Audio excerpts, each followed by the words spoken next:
Hey guys, I am back with another Webtoon Canvas creator interview. Today I have two guests, bonus round. We have Odo Hey. and we have Affie, Hello. the creators of Walking on Air. Okay, this is Affie, Walking on Air. Sion Reign has always wanted to become a fashion designer. He moves away from his small hometown and into the city, hoping that there would be a chance for him to get into apparel design. When he heard about a mentorship program hosted by one of the most respected companies around, NOUVEAUX, he knew it could be his only chance to prove himself in this cutthroat industry and get a mentor. And if you guys haven't already, I really recommend checking out this webtoon. If you're watching the premiere, wait a minute, go check it out. The art is gorgeous, the story is nice. If you're watching this real time, I guess pause and just check it out. I'm sure you'll like it. So we're going to start off by, could you two briefly go over the roles that you have in making your webtoon? We'll go over this in more depth later, but just to give everyone an idea. Yeah. Do you want to go first, Odo? Yeah, I'll go first. So, hey everyone, I'm Odo, and I guess to break it into simpler terms so we can go into in-depth like later, basically, Affie and I write and brainstorm the webtoon together. I go ahead and draft, do the typesetting, line art, and lighting. And then as for me, Affie, I do the editing of like typeset and just general panel layout. I also am in charge of the background art as well as the coloring and the shading. Nice. How and when did you two get into art? For me, Affie, I just did art generally growing up. My mom and my brother both are pretty good artists, so I always felt pretty competitive to always, get better. And then I got more into art when I got into like anime and manga back at the beginning. I think it was like middle school. And it inspired me to draw like in the anime style. Yeah, Odo here. And for me, I was babysat when I was really young. I had a cousin that drew a lot. She didn't really draw in like any particular style, but she always had art supplies laying around, and she was nice enough to let me kind of like use it and like do my own stuff. And then eventually when I wasn't babysat anymore, that impression kind of like stuck with me. But I didn't see her as often anymore, but I continued to draw on my own time. And then the rest of it was kind of self-guided by discovering anime and like games. So both of you mentioned a little bit of your influences, but could you two get into what shows, comics, or games influenced you as you were growing up? Yeah, so when I was younger, before I got into anime, I watched a lot of like Barbie movies. I really like Barbie movies. So I drew a lot of like princessy type of art. And then after I got into anime, I was really inspired by like Vampire Knight and Mermaid Melody and Tokyo Mew Mew and all the like older animes with a bunch of like pretty sparkly girls and usually like romance shoujo genre. I also drew a lot of vocaloid back then, so I think those are the main type of shows and things that inspired me to keep drawing and kind of inspired my old style back then. Who's your favorite vocaloid? Back then, my favorite vocaloid was Hatsune Miku, but I remember, what's her name, Luca? She came out when I was really into Vocaloid. Like, she was the newest Vocaloid at the time. And I thought she was so cool because purple was my favorite color. And I was like, oh my gosh, she's so pretty. I love her. So, I don't know. It's still kind of between those two. I'm still stuck in my old ways. And I mean, I haven't listened to anything since. So, they're still kind of up there in my favorites. Yeah, I used to do Vocaloid song covers, so I was pretty big into that community for a while. Oh, hey. Nice. Who's your favorite? Who's my favorite? I want to say, is it V Flower? I always forget what their name is. I don't even know who that is anymore. They were like a newer Vocaloid. They were part of like the V3 generation. Mm-hmm. And they have more of like an androgynous voice. But there's a lot of cool songs with them. Nice. Is the Vocaloid named like VY2 part of that? Or is that like something else? I think VY2 is a Vocaloid, yeah. There's like, now we're getting into the deep Vocaloid lore. There's like a variety of brands. I think only one brand is technically called Vocaloid, and then there's other names for what the other ones are called, but like we all kind of colloquially call all of them Vocaloids. But VY2 Mhm. has a nice sound, you know? Mhm.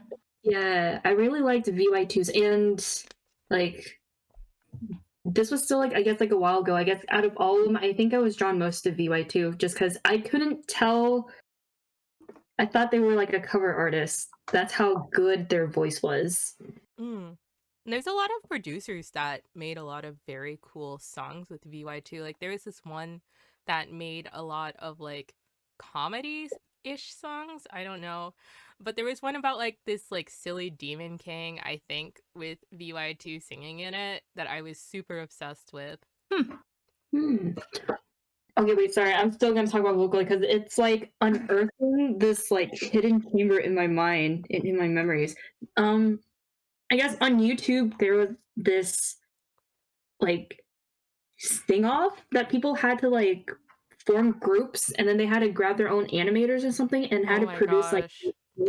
what was that called? Chorus Um battles. I did that. I'm having like war flashbacks. I did that for like 4 years. oh my gosh. Oh my there was like I listened to them like religiously. They just sounded so good and it was like I didn't know it was like a battle because like everything was just composed so well. These other singers just like came together and then wow, yeah. So that was something I had to pull out. Yeah, those were really intense. So if you guys in the audience don't know what a chorus battle is, it's like a competition held by we called ourselves Utaites, and it comes from the Japanese song cover community calls themselves Utaites, and they post mainly on Nico Nico, but we're not really in the Utaite community. We're on YouTube, so they're called Utaites. So it's sort of like a play on words.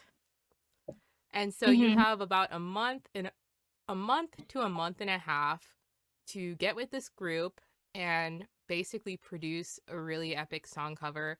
And you'll compete for prizes that usually aren't worth it. It's mainly for just like you want to have something nice to listen to. So like there was this big competition with like hundreds of people in it that I remember, and the first place prize was they'd order you each a pizza. Ooh. Oh, yum. So like where was I going with that? I used to do singing, organizing, which would mean I would find every single member in a group. I would do schedules. If someone had to do something, I would bug them. And I would do animation, which in that context is motion graphics. And that is how I got really into video editing and motion graphics. So Your there's humble beginnings. my humble beginnings. We somehow got to my war stories in this. Well, thank you, Affie, for unearthing that topic of Vocaloid. You're welcome. Unlocking these memories. Sorry Yeah. I gave you guys some like war flashbacks. I didn't mean to, okay? Honestly, I still listen to a lot of it on my Spotify because I never, got around to like deleting it. So I would hear it and be like, oh, an oldie, but a goodie. Yeah. A lot of the Utaites have become either big singers in their own right, producing like their own original albums, or they've become anime singers like Mafu Mafu, Eve. Yeah. So, Yeah. oh my gosh. I do listen to them all, actually. Okay, sorry. So how I guess things that have influenced me growing up. So I played a lot of GameCube games when I was younger. Yeah. I didn't have that many friends, so I spent a lot of my time just playing on my GameCube, and I have a lot of Sonic games.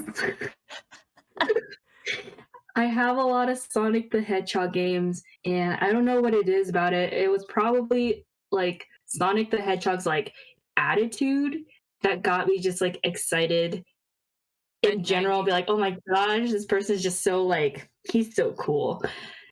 And so I think what started it all really was when I got the game Sonic Riders for the GameCube, and their intro was like 2D animated. I thought it was so cool, and so I wanted to copy that style. So I drew a lot of like Sonic inspired art.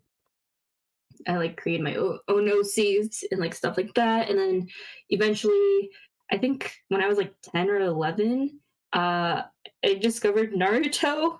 I feel like a lot of people's first anime was like Naruto, at least in this age range. And then slowly I went from like Sonic inspired art to more anime inspired art from there. Did you watch Naruto on the internet or did you watch it on Toonami? Toonami. Yeah, it was Toonami, and then eventually I went on the internet once I found out, oh, I can watch way more. Back in the day, you know, when we didn't have internet. Yeah. I'd occasionally watch Naruto on like Toonami, but like I'd have no idea what the heck was going on because you just catch some episodes. It's always like random episodes of anime. I was watching so many animes as a kid, like Inuyasha and One Piece, and I'm just sitting there like, what part of the story is this? When does this happen? Or I already watched this episode 5 times. Or wait, it's on again. I was dead. What's going on here? Yeah, which I mean, you know, back when I watched them on TV, you know, I didn't have a computer to watch them on, unfortunately. So, yeah, it's a struggle. Yeah, it was so nice to finally get to watch Naruto in order and actually understand what the heck was going on. Yeah, I think it's the first thing I did when I got like my dad got a laptop. The first thing I did was binge Inuyasha in its completion in like the order. And it was crazy. I was like, oh, it all makes sense now. Dude, that happened to me because I usually ran into Full Metal Alchemist or Inuyasha on Toonami. And so I got to the point where I'm like, I don't need to watch Inuyasha. I basically know the whole plot. And then a few years ago, I was like, maybe I should watch Inuyasha. And then I watched it and I'm like, this is completely different from what I thought I knew. Completely different. And I think it is definitely up there as one of like my favorites for sure. I guess also where you happen to catch the dub makes a big difference. Like 4Kids One Piece versus Toonami One Piece. Oh, yeah. I don't even think I had 4Kids. Yeah, I just had Toonami. I watched Sonic the Hedgehog on 4Kids TV. Same, but I also did not know what was going on. Oh gosh. Did you two know when you were young that you'd want to make a comic? For me, Affie, for me, no, for sure not. I always drew in my free time, but for me, I never thought I would be an artist in general. I just thought it was something I like to do in my free time. Unfortunately, my parents are not really super excited about, you know, their daughter growing up to be an artist, so it wasn't even considered in my head. So I also wasn't an avid comic book reader of both Marvel and DC, and neither were my parents. So, and neither were my older siblings. So I never really got that exposure to comics as well. So for me, I definitely do not think I would be here today. So Odo here. I really wanted to get into comics, but ironically, I've never really owned manga or comic books growing up. I started writing. Writing wasn't my strongest skill, and it still isn't my strongest skill. I wrote fanfiction for like Naruto, and I was like, you know, it'd be cool to have some like visuals for this. So I like drew comic versions of my fanfictions, and of course I was like 12, so you know I wasn't like posting them on like DeviantArt or anything like that. I didn't even know what it was at the time. So I just kind of kept them all to myself. So I have this like nice little collection of like traditional fan comics that I made for Naruto and Sonic when I was much younger. So I guess it always I always thought about it when I was younger, despite, not growing up collecting comic books myself. So were either of you into reading manga then? Yes. So for me, I am an avid reader. I was really into books when I was young, and then as soon as I discovered the huge world of anime, I think I spent every day, every night reading manga, since like 5th grade onwards. And now, I still read a ton of manga these days, but it's mostly shifted to like manhwa and webtoon. But I think I read webtoons and manhwa like every day. So I read a lot, and I also read a lot of fan fiction in high school. So, very proud. Yeah, Affie makes up for my lack of reading. I'm getting a little better.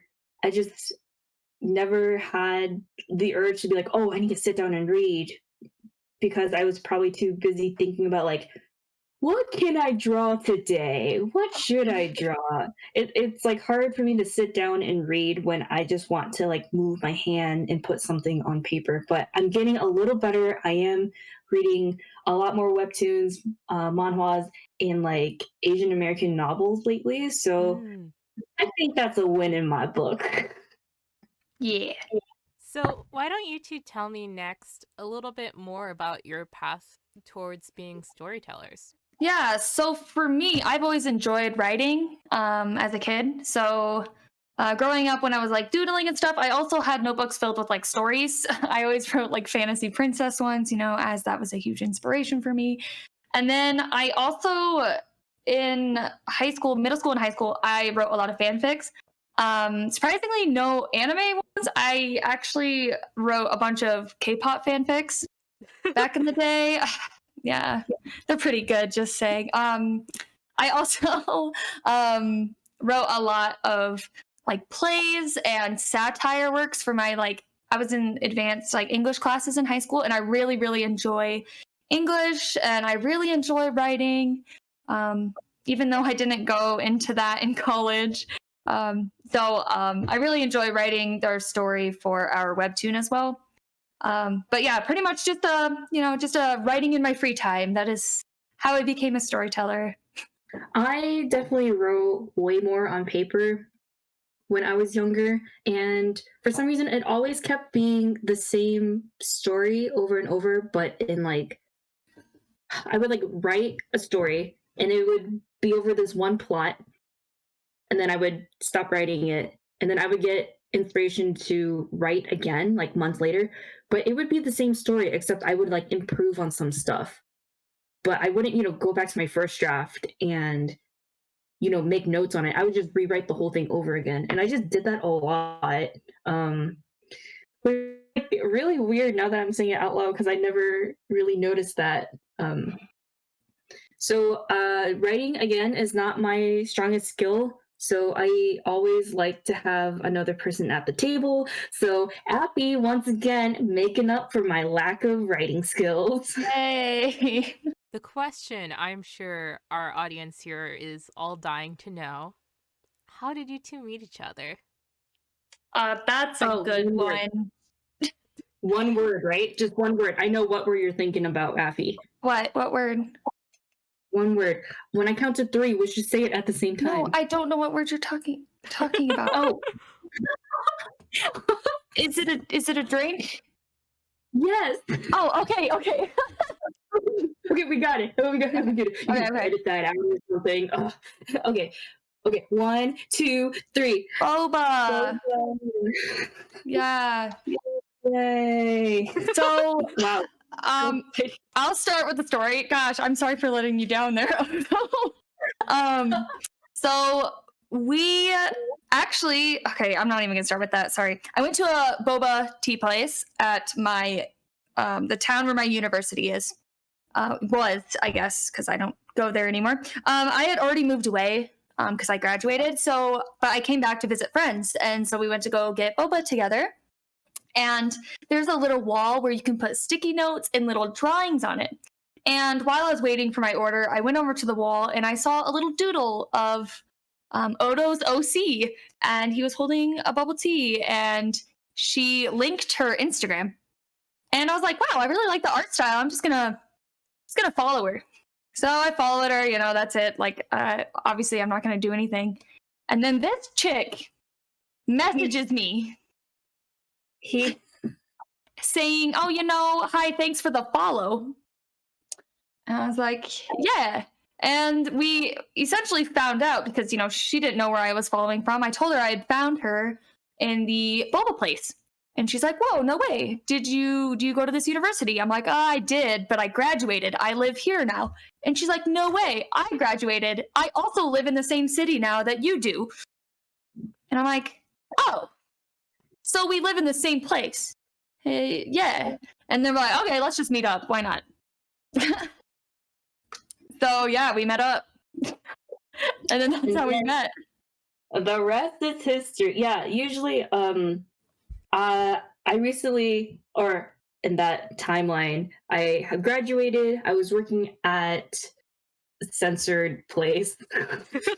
And I was trying to get back into art and get back into Instagram because throughout college I didn't really draw at all. So I really wanted to make this, Instagram account count now that I'm getting back into art a little more with intention. And so I was making sure that I was engaging with everyone, whoever followed. I was like, yo, thanks for the follow. I appreciate your art. Hope you have a good day. And that's what I would do for for a while each day. And it got really exhausting. So I eventually stopped. But at that time, when Affie found me, I was like, yo, thanks. I like your art. Thanks for dropping by. I was so excited, because I was like, hey, do you draw? I didn't really get my hopes up, I guess, because there's not a lot of artists in our area. So yeah, so pretty much also in that situation, I had just graduated and I was not an art major. I was pre-med major, and so I stopped drawing for a good entirety of college, for at least 4 years. And so I was just also getting back into art, so I was looking for artist friends. So I was really quick to be like, yeah, let's meet up, let's be friends. And then of course, what is it, maybe 2 weeks from then, Oda was going to an anime convention with a couple of her friends, and she had mentioned it to me probably our first meeting. She mentioned oh yeah, I'm going to an anime convention. And I was like, oh, I've never been to one. And she's like, oh, you can come with us. And I was like, oh yeah, my mom actually lives there. We can all just stay at my mom's house, to this stranger. So we all stayed at my mom's house 2 weeks later she's like, who are these people, Affie? And I'm like, oh, I don't know. I met them 2 weeks ago. I actually have never met any of her friends, but they're all staying here, Mom. Thanks. So actually that's how we became closer, very suddenly. And then randomly along the road, she's like, I've always wanted to make this webcomic. Oh gosh. And then she pitched the idea, and then the rest was history. True. That was crazy. What a wild ride. I would not have guessed. It was a turn of events. Yeah. It escalated pretty quickly. I would have never expected it to. Yeah. That's crazy too. You actually ended up making the webcomic. I could think of several scenarios where oh, let's make a webcomic, and then it was sort of it just fizzles out, Yeah, I think because we didn't know each other that well, when Odo had pitched the idea to me, on our first meeting, Odo was very bold, you see. She found out I like anime. She found out I like webtoons. I draw art. I like drawing some pretty boys. And she literally just bluntly asks, do you like BL? And I was like, yes. And then we had a conversation about that. So we got very comfortable with each other very quickly. So I think one reason that it was all able to happen is because from the get-go, we didn't have any connections to each other. No one to disappoint, just lay out all your cards on the table and hope that they don't hate you. And it just ended up working out. Dead. I did.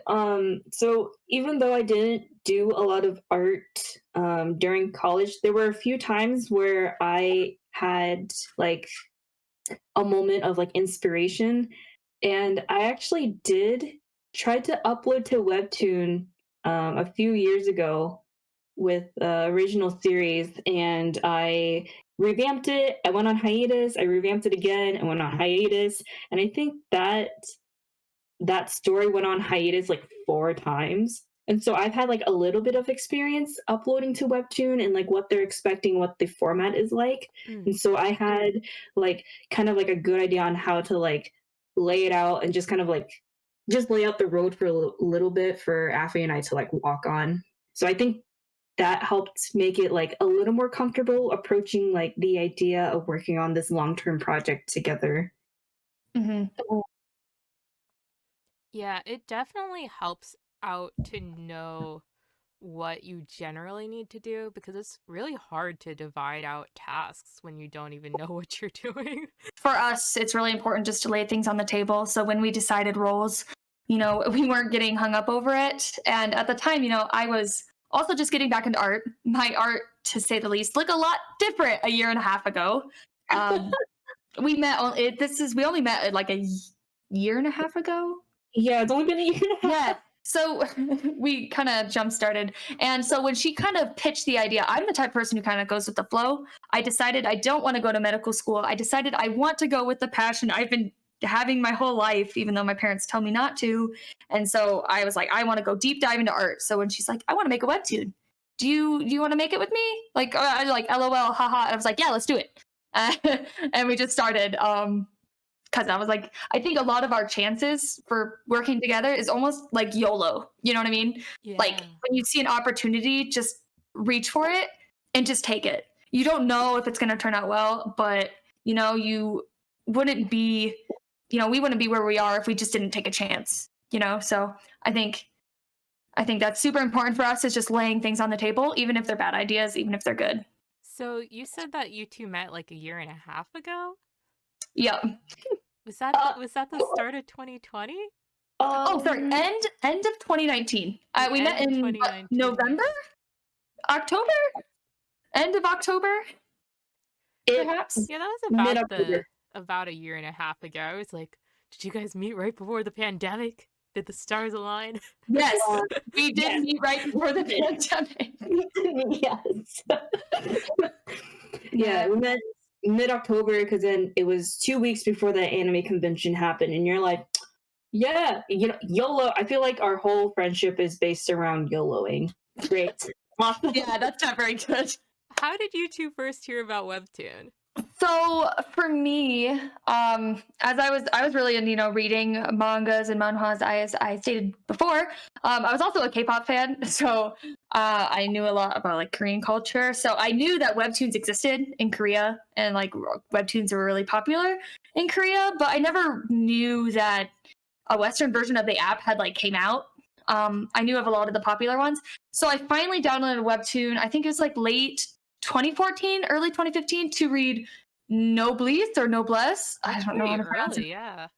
Yeah, like right at the beginning of my college, I was like staying up all night reading that. I was reading like The Gamer, God of High School, those ones. Just because they're ones I've always wanted to read and never got to. So, yeah. For me, I think I happened to run by one of their contest ads by chance on Instagram, because I don't recall myself actively seeking out webtoons to read. I just wanted to like create. So I think I was on DeviantArt a lot. I didn't really get into no, I was on Instagram a lot.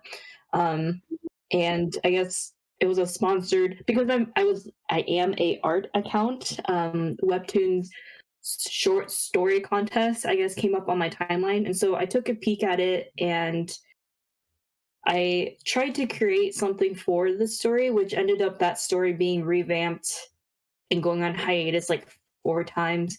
But I honestly think it was by chance I ran into that ad. Mm.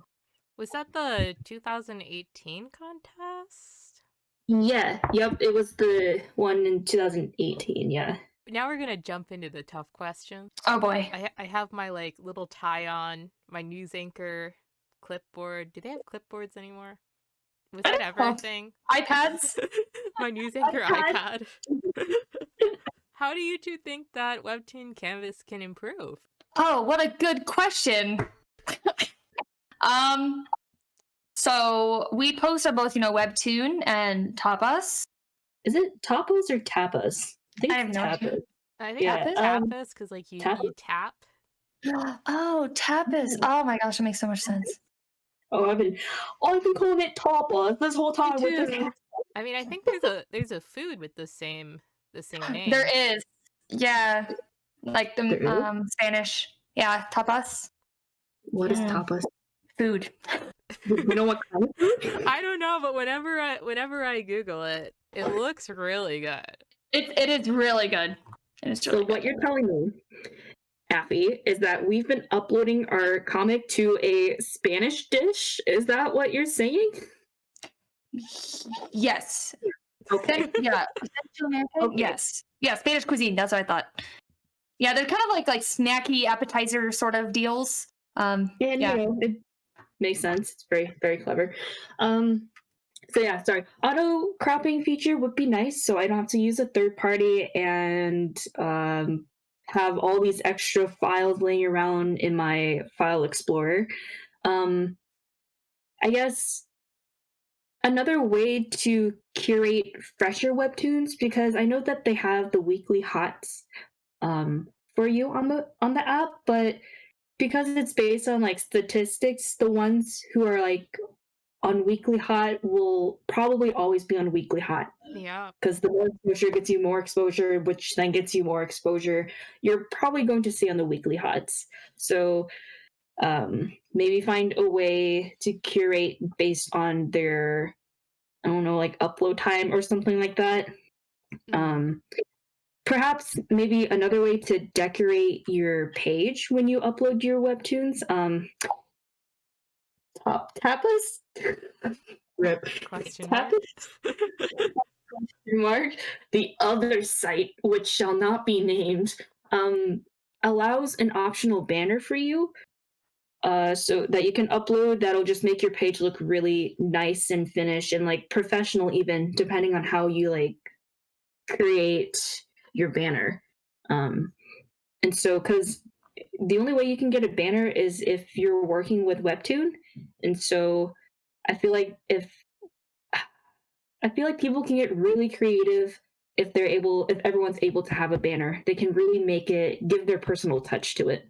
So that's just my take on it. And then I think that's it. Yeah, it gives everyone a fair ground if they have a banner to expand their creativity instead of only having like a very small circular profile picture. So, since you two mentioned that you post on Tapas, what are your thoughts on Tapas recently?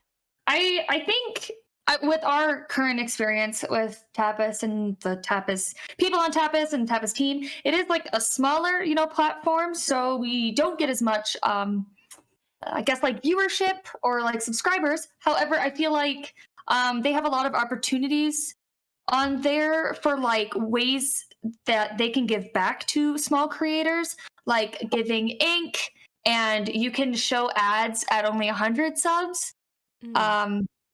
So I feel like it's like more of a reason. Like, I do think it's because they're trying to be competitive with Webtoon, like, oh, come to us because we give you ad revenue earlier and we give you a banner, and people can give you ink and it's free a lot of times. You can earn ink for free or you can buy it. But so people can actually give to their favorite creators without actually, sometimes if you're not 18, you're not 16, there's no way to support them on like Patreon. So I think it's a really good way that you can like support creators on there without actually needing to actually spend real money. So I think in that way, it's kind of best of both worlds, best for both parties. As for the featuring system, I don't know much about it. I just see like the huge names on the, in the front. So, but I think it's really nice. I think it's a nice platform, and that gives small creators a little more than Webtoon does, despite it not having a large audience there. I completely agree with Affie. It's very friendly to both parties, how small creators can get support from their readers, and it's extremely creator friendly as well. We talked about how they have an auto cropping system, so I can just feed in one long strip of a chapter and it'll just cut it up for me. It has extra options of, again, like the banner to make our profile look very pretty, and it's got, you can add music. I mean, I guess you can add music to the Webtoon ones too, but like they're like, oh, you just give us the link from SoundCloud, we'll just slap it right there for you. They give creators tags, so the tags can help, I guess, move their story towards a more specific audience that they want to target. And then what else? Oh, I think we don't have any like experience with like Webtoon team, but we've talked a bit with someone from Tapas, and they've been super nice, and I feel like they are always looking for new stories to like help or promote, or they're always there if you have like questions or something. And I don't know, like I said, we haven't talked with Webtoon, but it does feel like more distant, like a distant relationship, probably because, there's just so many people in Webtoons. But with our experience with Tapas and their staff too, I think it's like they're pretty nice as well. Yeah, totally agree. Yeah, they have a good like personal touch of like reaching out and like conversing and stuff like that, and they just have a really good system of giving back to the people that use their platform. Yeah, it's always nice to hear from someone who uses Tapas more actively, because when I started posting there, I was posting my backlog and then I decided to do a reboot. So I feel like I haven't had as much experience with that site, but I'm very interested to see what they will do for creators in the future. Yeah. One interesting thing is we didn't originally post to Tapas, and we're like, why not just cross post it? It's not any more work on our end. Might as well get as much, people to come into our Webtoon as possible. So let's just post it. And so Odo was posting it at the same time that she uploads to Webtoon, and we were trying to catch up, with where we were at on Webtoon. So we uploaded like every other day on Tapas. And for a while, it wasn't gaining any traction at all. Like no subs, no views, nothing. And Oda was, she told me, she's like, I was about to just stop uploading there in general.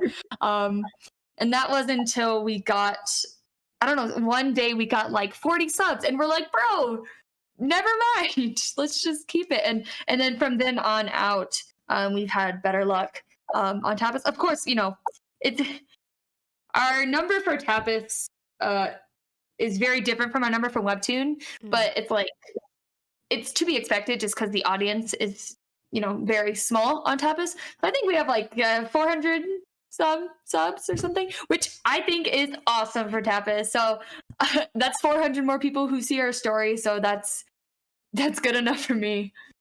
It's a cute little bean. It is. It's very cute. We love it.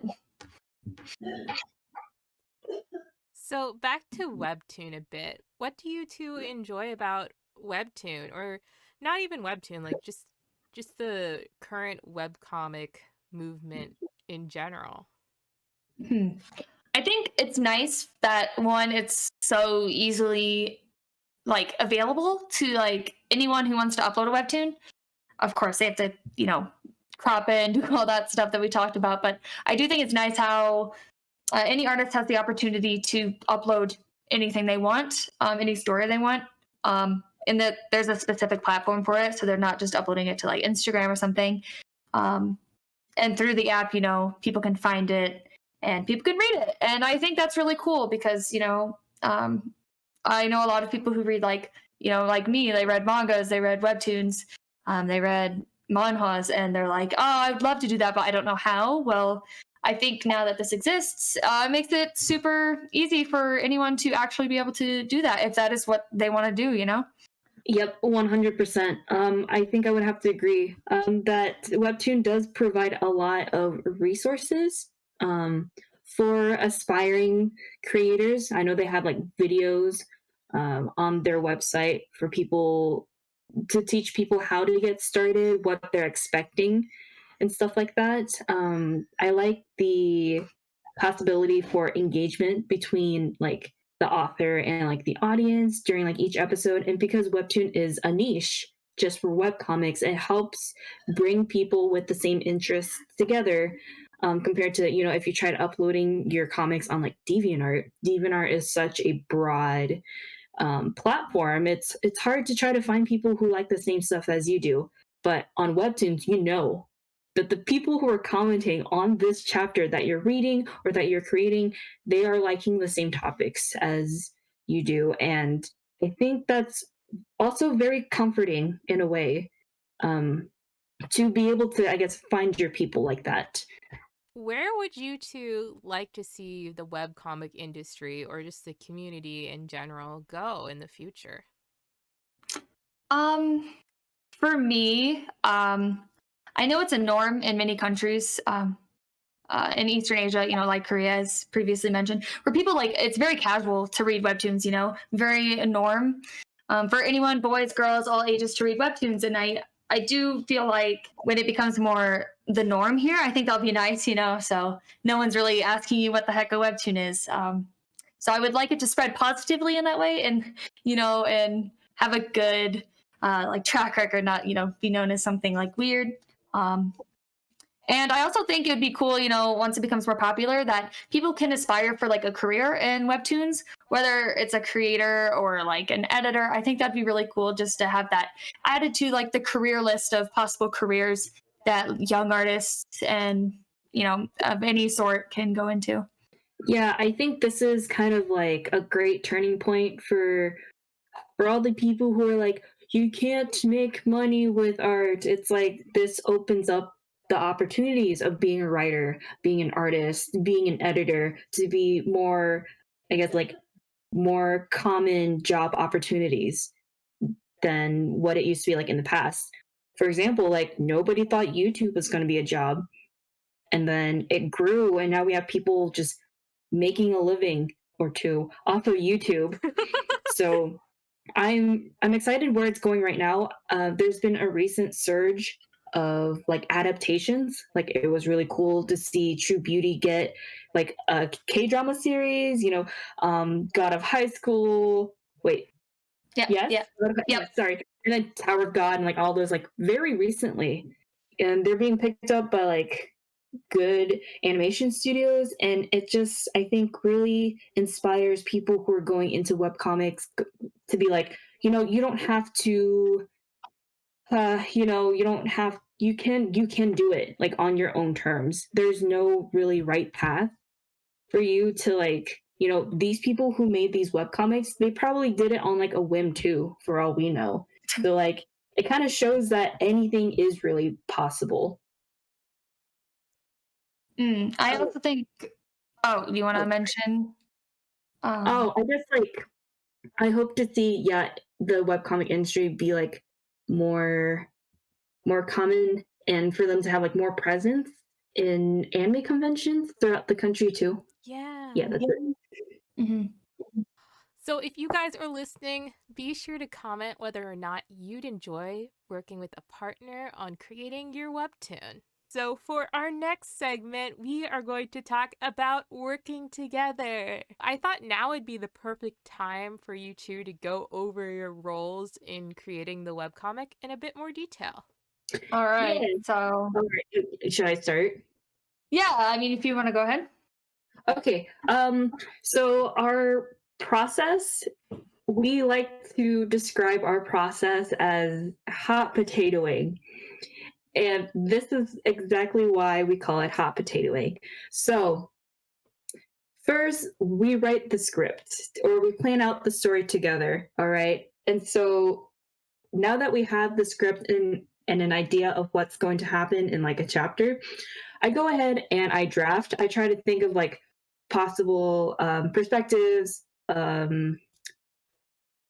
backgrounds, and dialogue, and I just throw it together and I just put it on the table. I'm like, all right, this is what we're working with. Go ahead and edit. And I pass the hot potato to Affie. Yes, and then I grab the burning hot potato and I look at it. And this is what kind of when I give my little editing, we make the changes that I feel like we should move this panel, or I don't think this background should be like this. And we just kind of do it like that because I already have it. So now what I do is I throw in the background. So she has the sketches of all the characters already. And once the panels have been accepted and stuff, then I will go ahead and throw in the backgrounds. And then I throw it back. And then I catch the even more flaming potato. And I was like, all right, thanks for the background and the panel. Awesome. So now that the detailed sketches are there that I made from the draft, I go ahead and I typeset the dialogue and I make all the speech bubbles so I know how much I need to draw, just so I'm not drawing like it's something that will end up being covered anyways. So it kind of just saves me some time. Like hands. Like hands. I try to cover my hand. No, shut up.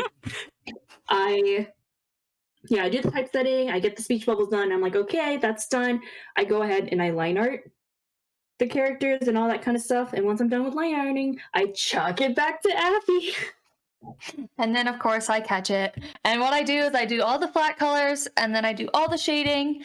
I double check everything, make sure everything's great, everything looks fine, make sure there's no mistakes in the typesetting, or fix some line art, adjust anything in general that may need adjusted, like if you forgot a finger on a hand or something, like I'll just draw it in. That sounds so specific. Yeah. Never happened before. And so I fix those things, and then after everything's colored, you'd think it'd be done, but no, I throw the cooked potato back at Odo. I am technically on my deathbed now, but I managed to catch the potato one last time with one hand in my deathbed. And I was like, okay, we have all this done. Wait, I have to go and add the lighting to make it all put together. So once I add the lighting, I don't throw it back to Affie, thank God. I go ahead, and that is the end of our process. I go ahead and I prep it for uploading to Webtoons if I need to splice it, or if I need to upload it in advance for Patreon, or schedule it for Tapas. Yeah, for us, even though it seems like a long process, this is like the easiest. And I think where it gets difficult is we are working on multiple chapters at once. So it's also kind of a pro of hot potatoing, because Odo can line art, throw it at me, and then she can start, drafting another chapter. And if she gets like kind of burnt out of drafting, she's like, okay, I'm just going to go into typesetting, or I'm going to go into lighting. Like, you have options of types of things to do.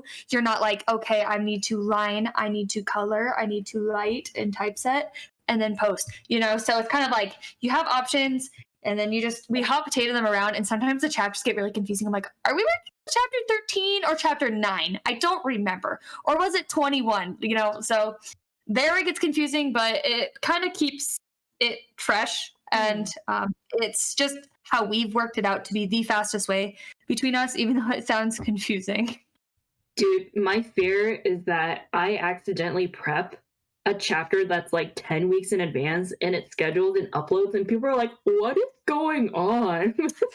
Yeah, we don't even know, sometimes, like, what chapter was just uploaded? Where are the readers at?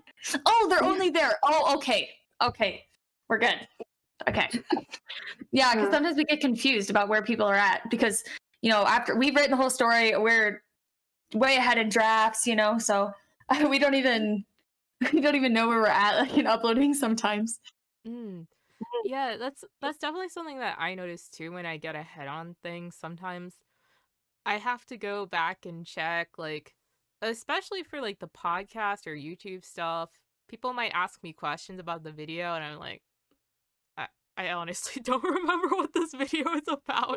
I just hit upload. Leave me alone. No, no, no. Yeah. Please comment. But yeah.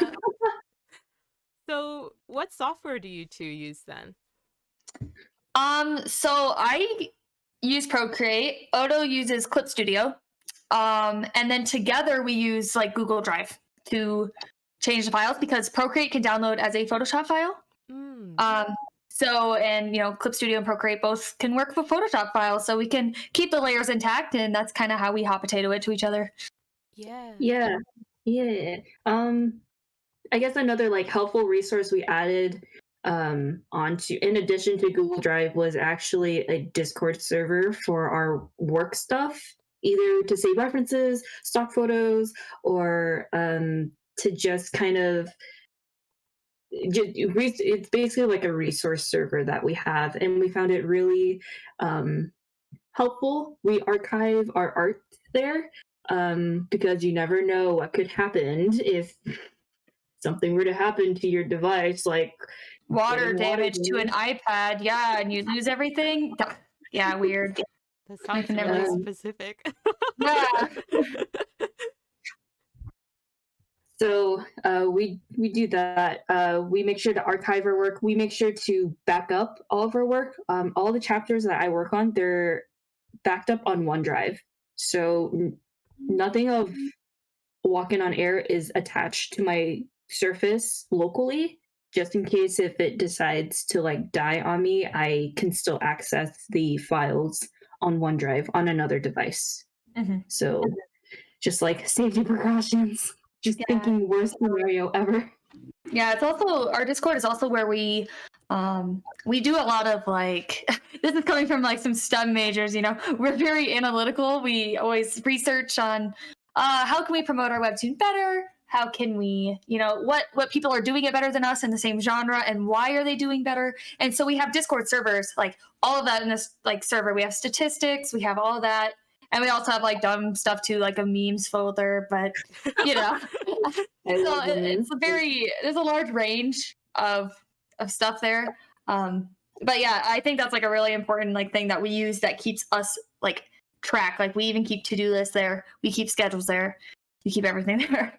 Please, please, please back up your files right after I'm done recording this interview, because they take a while for me to edit and for me to post them. Like, I'm posting a little out of order, so I still have stuff that I recorded back in January that needs to go up. My heart would break so much if any of these interviews were lost, so I make sure to back them up right away, and you should do the same with your comic.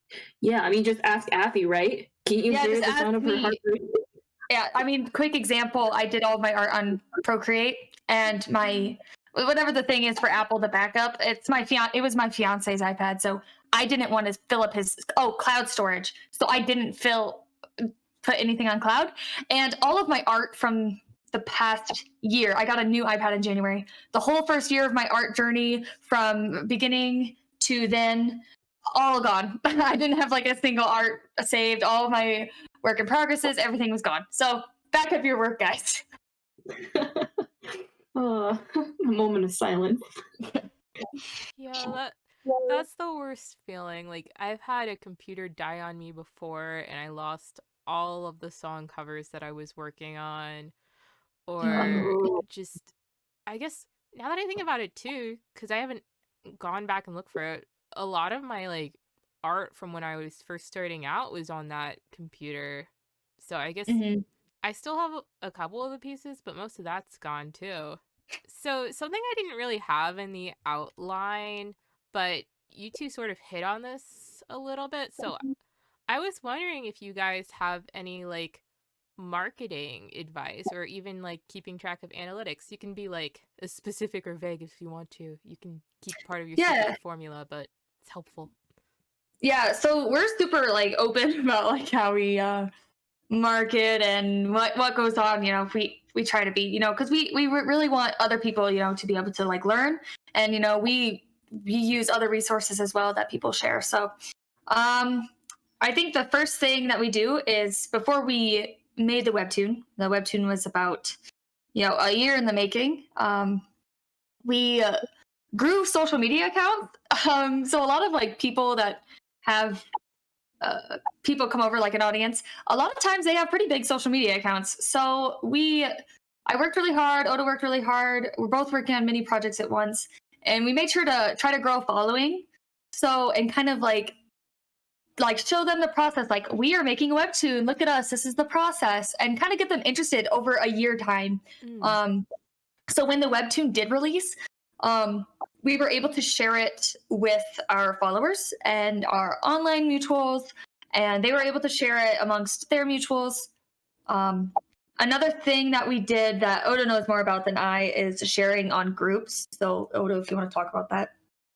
Yeah. So some important things. So we mostly marketed on Instagram, but I decided to like branch out a little bit, and I decided to go for Facebook. I know Facebook's like a little outdated, but Facebook has some pretty good groups with like a good amount of people. So some groups that I was involved in was like Asian Creative Network on Facebook and like Asian Hustle Network. And so these are the people who kind of get where I'm going. And so it was more of just like a, hey guys, like I'm a webcomic artist. Here's my work. I hope you like it, and I hope that there's someone out there. They may not be a webcomic artist themselves. Maybe they have friends who are digital illustrators that are like, oh, this is pretty cool. Like I kind of want to share it with my friend. And so making, I guess, like real life connections on Facebook, it becomes a little more personal, and it kind of gets them to care a little more, because what I realize is when you're starting out a project, you want people to, I guess, like give you feedback on it, or you want people to read it, check it out. Like, the ones who stay are the ones who care about your work, and it's up to you to make them care. Whether it's through your story or you grew like a bond with them, just like chatting with them, but don't expect people to just like flock to your project. Like, you really have to work for the retention. So I went on Facebook a lot to promote and just chat and connect with other people, because networking is a give and take relationships, because people will catch on really quickly if you're only active because you want to sell something, or if you just want to promote yourself without uplifting others. And it's very easy to detect in these kind of Facebook groups. And so I expanded to Facebook. I also expanded to Discord, since it's a very huge platform now. They have Discord servers for webcomic artists, webcomic readers. And so I like to go into webcomic readers, because they're the ones who are most likely to consume my content. And so I would kind of advertise there, chat with them for a little bit, see what they like, because I do want that genuine relationship with them, so I can like support their work or recommend something that a friend of mine made that's similar to the series that they're reading or something. So really build that connection, get them to care, and people will not hesitate to come and just like support your stuff. Yeah, going off what Odo said about making people care, for us, we really try to engage the audience, and by doing that, we actually, I don't know if you noticed, but we have in our author's note, we actually have a sub story that's all about the reader's journey along the woe train while being walking on air. And we call it a woe train because we kind of made fun of, like, we're always just like chugging towards the next thing, playing hot potato. So we call it the woe train. And so we try to engage them that way. And that, because, there's always comments. People love being replied to. Even if it's the smallest things, we always try to reply to all of our comments on all of our chapters. And the other thing I would also talk about in marketing is you can meet them through many different ways, but I think associating and talking and becoming friends with other Webtoon creators is a really good thing. For me, before we even launched our webtoon, I met by chance 2 creators that, you know, they always give me advice and tell me to work hard. And I don't want to out them, but it's the author of Honey Lemon and the author of Angel Blue. I don't know if you know either one of those webtoons, but those authors are my good friends. And, you know, they always like, oh, it's a lot of, you know, work and effort, but, you know, I think you can do it. And they would always give me like a little push and stuff. And they would help promote on their Instagram stories as well. And, you know, their followers are webtoon readers. So, you know, it's easier and it's more likely that the traffic will be directed to our webtoon if they were to share it. So I think that's another good way. Of course, it's sometimes hard to connect to them, but, you know, like I said, if an opportunity comes away, just grab it. Affie's like, I wish I had 5 hands. I wish I had 5 hands. Yes. Yeah.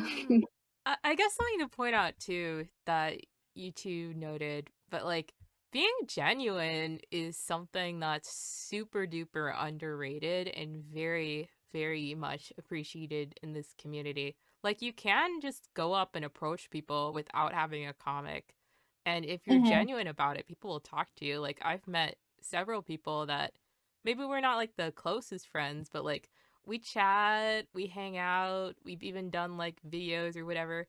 But I actually met them before they started posting their comic, and they were just so nice and so genuine. I was like, yeah, let's talk. Oh yeah, for sure. Yeah. I think that's kind of like how I met the other like webtoon creators. I was not, obviously we were not posting anything, and, you know, I actually became friends with them before they even knew I was making, you know, a webtoon in the making. And so it only came up casually in conversation, you know, and I was just really honest about it. I'm like, you know, we're working towards this. It's a lot of work, and, you know, and I know you guys are webtoon authors, you know, got any advice for someone like me? And yeah, they were honestly like so nice, and they're still super nice. And yeah, they give good advice. And I think, yeah, it's super important to be genuine, because to me, I feel like you can kind of tell when someone's like fake. So yeah. Oh yeah. Yeah, it's so easy to tell when someone's talking to you if they want something from you, or you know that they're just trying to sell you something. When all they do is take and not give. And it becomes very, like, again, if someone just keeps kind of like cold calling their like product on a group, it's very obvious that they're not, you know, that's all they want. They just want people to come to them. They're not willing to reach out and genuinely connect with other people so they can form a long-term relationship. Because that long-term relationship, that person may know other people that could help you a ton. You know, it depends how they approach you. Because you could be at like whatever stand you are, and someone new could come along and be like, hey, I really genuinely like your work, and they have like conversations with you. But it boils down to how you approach the person, I guess. We already kind of talked about your process working together on the comic. How do you guys sort of like divvy up responsibilities when it comes to like other things that are related to the comic but is not quite the comic, like posting on social media or like managing Patreon, that kind of stuff? Funny you should mention that. Let me just pull out my notebook. So what happens is at the beginning, so I should say we are constantly, like we kind of mentioned earlier, like we love keeping analytics, we love keeping those like fine details. We are constantly looking at our situation and asking ourselves, do we need to change this? Is this working? You know, we're really, you know, we're trying to look at it from like a business mindset, you know, as much, you know, it is fun. But so what we did is we try to divvy it up based on, you know, how much time it takes to complete and all of that. So besides our tasks, we have like the prepping, you know, like cropping it, uploading to Webtoon and Tapas. And we have to write like our footers and illustrate our footers. We also made a Patreon, you know, so we have to upload to that. And then we have social media management where we're trying to post on Instagram and TikTok weekly. just recently. So, and there's like random things that come out too. Like sometimes we need to make a banner, sometimes we need to do this and that. So what happens is just recently, you know, it tends to change, right? Sometimes some responsibilities start outweighing the others. And so recently we're like, hey, we don't think this is even anymore. Let's just go through every task we have, write everything down, discuss who it should be going to. And I think one thing me and Odo really like, you know, is like genuinism. We literally just lay everything on the table. We say, hey, this is too much for me. I don't want to do it. Like we need to, you know, you need to take some of the responsibilities. So we try to like always keep revamping it, making it easy. And we're always there for each other. So if one person can't do something, the other person can always take over and try to fill in that role if something happens, because life happens. Retweet. I was like, yeah, she Affie put it in a really good way. Wow, I can't speak.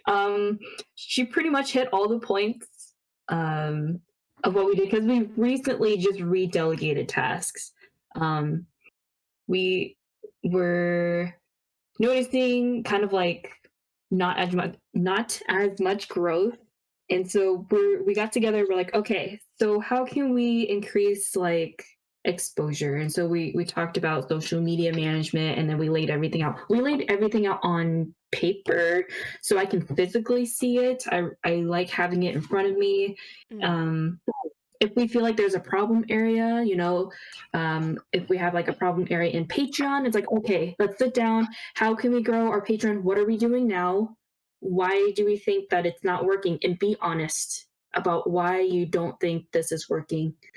Because we did sit down and talk about like, you know, like why is this not working? And we came to the conclusion of like, okay, maybe we just need more quality stuff. Like maybe we need to put in more work in this reward tier, for example, because I feel like we're not giving enough, or we're not giving quality enough work, or we need to have a more personal touch. So we really break it down. And I think the best thing you can do for yourself is like be honest to yourself. You know whether you're giving it your best or you're not putting in enough effort. So that's the first step, and then the rest just kind of like, it's easier to work on improvements if you're honest with yourself. That's something that's really interesting to hear about, because something that you two keep going back to here that I've noticed is just like being adaptable and improving the process, you know?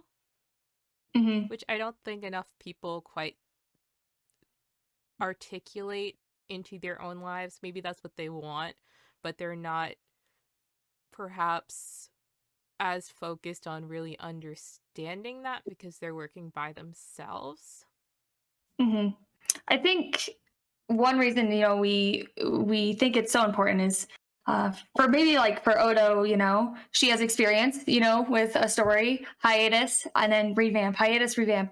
And, you know, so she's always like, okay, what did I do then that I can change now? And, you know, similarly, like in our lives, right? It's like you have to really change the course based on what happens. Because I didn't know I was going to graduate college and not want to go to medical school, you know? So I think, okay, how can I make a living now? You know, it's kind of like always trying to figure out like, okay, this isn't working, so what can I do now? So I think that's just like a really important process of both this webtoon, of our lives, of growing. Like recently, you know, I was like over the year growing social media account. I think that comes on to play of, you know, how to do anything, you know, in a good way. Is sometimes it's not working as hard as you can, as fast as you can. It's not all luck. It's all, okay, what am I doing right now? What can be improved? And then I learn from what I did wrong and try to improve that. And it's just like a constant renewal of like improving yourself, like just trying to revamp. You know, if you try something, it doesn't work, you know, that's okay. You know, you just leave it behind. Don't feel bad about it. Try something else. Yeah, I think when people get the ball rolling of any kind, they're really scared of stopping it because all of this quote hard work will go to waste. So I think the common denominator of like this whole thing is coming to terms and like to start over, to like scrap your idea. You kind of have to, I guess, be at peace with the idea of starting at a clean state if you need to start over or if you need to try something new. But people are so hung up about like, oh, but what about all this work that I did that I have to throw away? But they don't notice that like that's just part of the step of getting to where you want to be. You have to get rid of stuff to make room for your more improved things, basically. Like, as an example, we started off Walking on Air in black and white and had to redo like 8 chapters in color and including backgrounds, which was not fun, but we just weren't happy with the quality and we really wanted something more bright. And so we're like, you know what? We put in hours and hours and hours of work into this style. Let's change it. If I'm not happy with it now, well, let's not keep it. I'm going to change it because it was before it was published. So we're like, what do we got to lose, you know? It was 2 months before it was supposed to be published, and we're like, yeah, we're not going to do black and white anymore. Just like start over. 2 months before we were supposed to, like, we're like, oh, I guess we'll start over on like 50% of the things. No big deal. Yeah. I'm glad we did. Yeah. Yeah. I really get that with doing the reboot of my comic. There were things that were just like piling up one after another, and then I realized, hey, I have a much longer timeline to work on this than I thought I did. Partially through like student loan repayment got pushed back, and then YouTube started to help out a little bit. So when I was more open to that, I feel like I started making a lot of progress, even though you guys can't quite see it yet, you know? But we can't wait. Yeah. Thank you. You got this. Yeah. We believe in you. Yes. Honestly, too, if you want to get a little meta here, same with the interviews, because I noticed something, and that was that my interviews are starting to get like shorter and shorter, and maybe they were to the point, but they were almost like too much to the point. I don't think the audience is going to notice because I'm posting them out of order from recording, just based off of how much time I have to edit, but like these past couple interviews, I've been kind of like focusing back on getting something I feel like I was missing since I first started. And that was when I first started doing the interviews, because I was so nervous. I was really focusing in on the conversation, and I was asking a lot of like follow-up questions, which sort of helped to get the conversation going. But then as I got used to it, I started getting lazy with the follow-up questions. So the interviews started getting shorter and shorter. And they weren't necessarily like bad, but I felt like we were missing out on a lot of valuable information, and things were feeling a little bit less unique, you know? Yeah. For sure. So something else that I've kind of noticed here is like the improvement thing. It feels very STEM to me, you know? Yeah, we always talk about this. You're like, yo, you can tell we were STEM majors. Like, I think it's because in college, right? I was never good at science. I don't know. I went into pre-med. My parents wanted me to be a doctor. I convinced myself I wanted to be a doctor. And I was the worst in my class. Like, honestly, I was actually the worst in my class. And to be surrounded by very, very smart people, in the grades of your exams being graded upon the best and the worst score, you know, you can't afford to be I literally could not afford to be dumb, you know. So I had to work harder than everyone else. I was always so busy. I was always working a job during college, and I was always constantly changing like how I had to do things, otherwise I would not get things done. And it was almost like you don't have a choice. Like for me, like I have to graduate, you know what I mean? So I had to figure it out somehow. And I feel like through that, you're really learning how to bend and change and to really get used to any situation. And I think, despite me not going into my major, I think being that major and going through those 4 years of college gave me good life skills. And just, I do appreciate the skills it gave me in both like analytical and just being able to like analyze situations and being able to change it and being okay with not being the best as well, because just working, just try to improve myself so I don't fail. I'm so proud of you, Affie. Wow, So thank proud of you. Yeah. I did switch to design the last year and a half of my university career. The first 3 years of it was just pure software engineering. So lots of math, lots of science, lots of pain. And so I didn't know what I wanted to do in college. My uncle was a software engineer, and I took one HTML coding class in high school. I was the first in my family to graduate high school. First in my family to go to college, going to graduate college. Sorry, rephrase. I am the first in my family to have graduated college. And so just figuring myself out while being thrown into college was like it was really difficult because I had to adjust because I wasn't the best in my class. So I had to think about like, okay, what do I have to change in order to like catch up to everyone else? So the whole changing and adapting and trial and error thing really got ingrained in my brain. And so I'm also glad that those kind of skills have stuck with me throughout these years as well. Mm. Yeah, I would definitely agree that being kind of analytical is very helpful in making a webcomic. I've noticed that definitely my ability to plan and to sort of like work through the data, because I think since Webtoon doesn't give that great of analytics compared to some other sites, people don't really understand how helpful they are. Mm-hmm. I don't know. It's just a really helpful skill. Yeah, we keep all of our analytics on like a Google sheet, a graph, so we can see where our growths are. And sometimes if we see like one time we saw a weird surge of growth and we're like, where the heck is that weird surge of growth coming from? And then we had found out that, we were on the like staff picks and we're like, what the heck? That's where it's from. What the heck? Like, what are we doing there? So, but like maybe we wouldn't even have noticed because they don't notify you if you're like on the front page. If we did not keep analytics.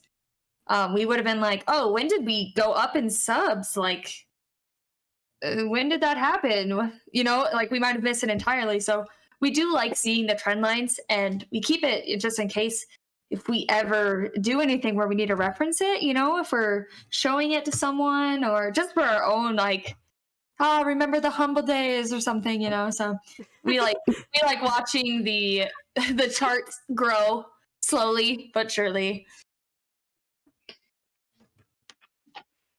So something I noticed you said much earlier on in the conversation is just like having a business mindset. Is your goal to work as an artist or?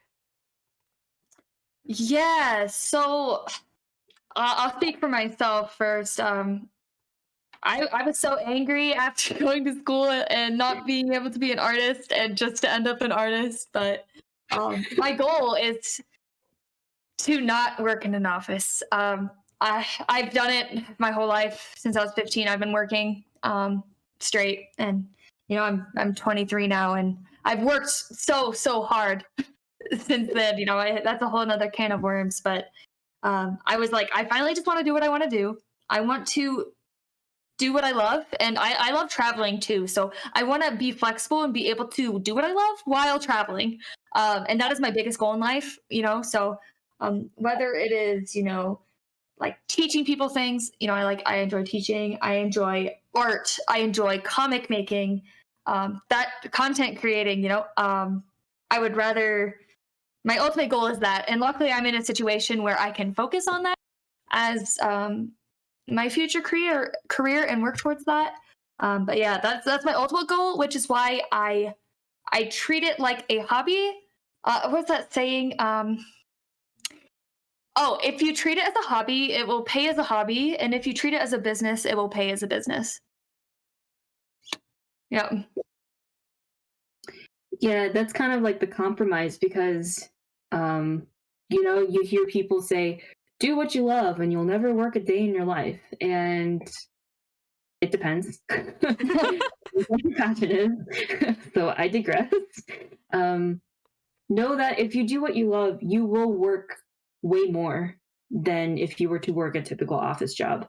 So I think people to think that if they do what they love, they'll just like it'll be all fine and dandy and they can just kind of like sit on their hammock outside and just like, chillax when you have to put your mind, body, and soul into it. So it's, in my opinion, even more work because now not only is it not a hobby, you have to focus on it, you have to treat it like a business, and you have to you need to pay yourself now, and you need to pay yourself a livable wage and like all that good stuff. Mm-hmm. So I'm currently juggling a few things. I do work full time to pay back them student loans. Woohoo! But while doing webcomic on the side, and I'm currently working on a stationery brand. So I'm hoping to like sell stickers and make memo pads and all that kind of stuff soon. So I hope that I will be able to get an opportunity where I have to choose between the two, choose whether I could, stay at this and keep art as a side, or if I want to jump in the deep end and see where art takes me because this is what I really want to do. I want to be able to kind of support myself, just kind of like to show the people I love and care about that, like, hey, like I can take care of myself and I'm doing what I love. Yeah, and I feel like even though you do work more, it doesn't feel as hard. Like I would rather work a 16-hour day as an artist than like a 4-hour day as a customer service worker, which I've done before. So for me, yeah, I do treat it like a business, but at the same time, I have fun. I really enjoy the idea of like having a business. I think it's fun. I enjoy management. So yeah, like I mean, I work 9 a.m. to 2 a.m. some like most days. Oh my god, all on art, just straight art. But yeah, like Odo mentioned, if it does become a stream of money, like our webtoon, that would be awesome, right? But my goal is, to have multiple, small streams of income from art. That'd be great, just enough to make a livable wage. Yeah. Now we are going to shift towards how do you effectively work as a team? We don't. No, I'm kidding. we absolutely hate each other. Every time I come over to Affie's, we have to pull out the boxing ring, we have to put our gloves on, and then we have to beat the crap out of each other, and then we can get to work. Yeah, I think how we work together is the first thing is like we're friends. First, if we're stressed before we start working for the day, we just talk, we vent to each other. And I think I think Odo can talk about this better than I do. What, you don't want to talk about our friendship? Yeah, no, I don't want to talk about it. You can talk about it. Affie's like, friendship. I don't even though I love shoujo and romance friendships, my favorite. So I guess I was talking to Affie. I was trying to like again analyze the meaning of like everything basically. I was trying to figure out like, okay, like why do we work so well? Because I expected way more bickerments. I expected kind of like more obstacles. I was trying to figure out why do we work so well, and we're people who it's not easy to trust people because you don't know what their intentions are. But I guess like for some reason we both just had like a good feeling about each other, so we were quick to just be like, okay, well, here's the trust that I'm going to give you, and I hope that you can, you know, I guess prove that you're worth my trust in a way by getting stuff done, and vice versa. And so, there are times where life happens and people don't get stuff done. When, for example, like if Affie's going through something and she needs some time off, totally fine. I trust that she'll bounce back and be able to like get her stuff done without me trying to like micromanage her or nag her about it. And so, a week goes by, for example, she's like, okay, I'm ready to go to work. And she produces the amount of work that she missed plus more to be like, hey, like I am accountable for myself here. Like you can trust me to get this work done.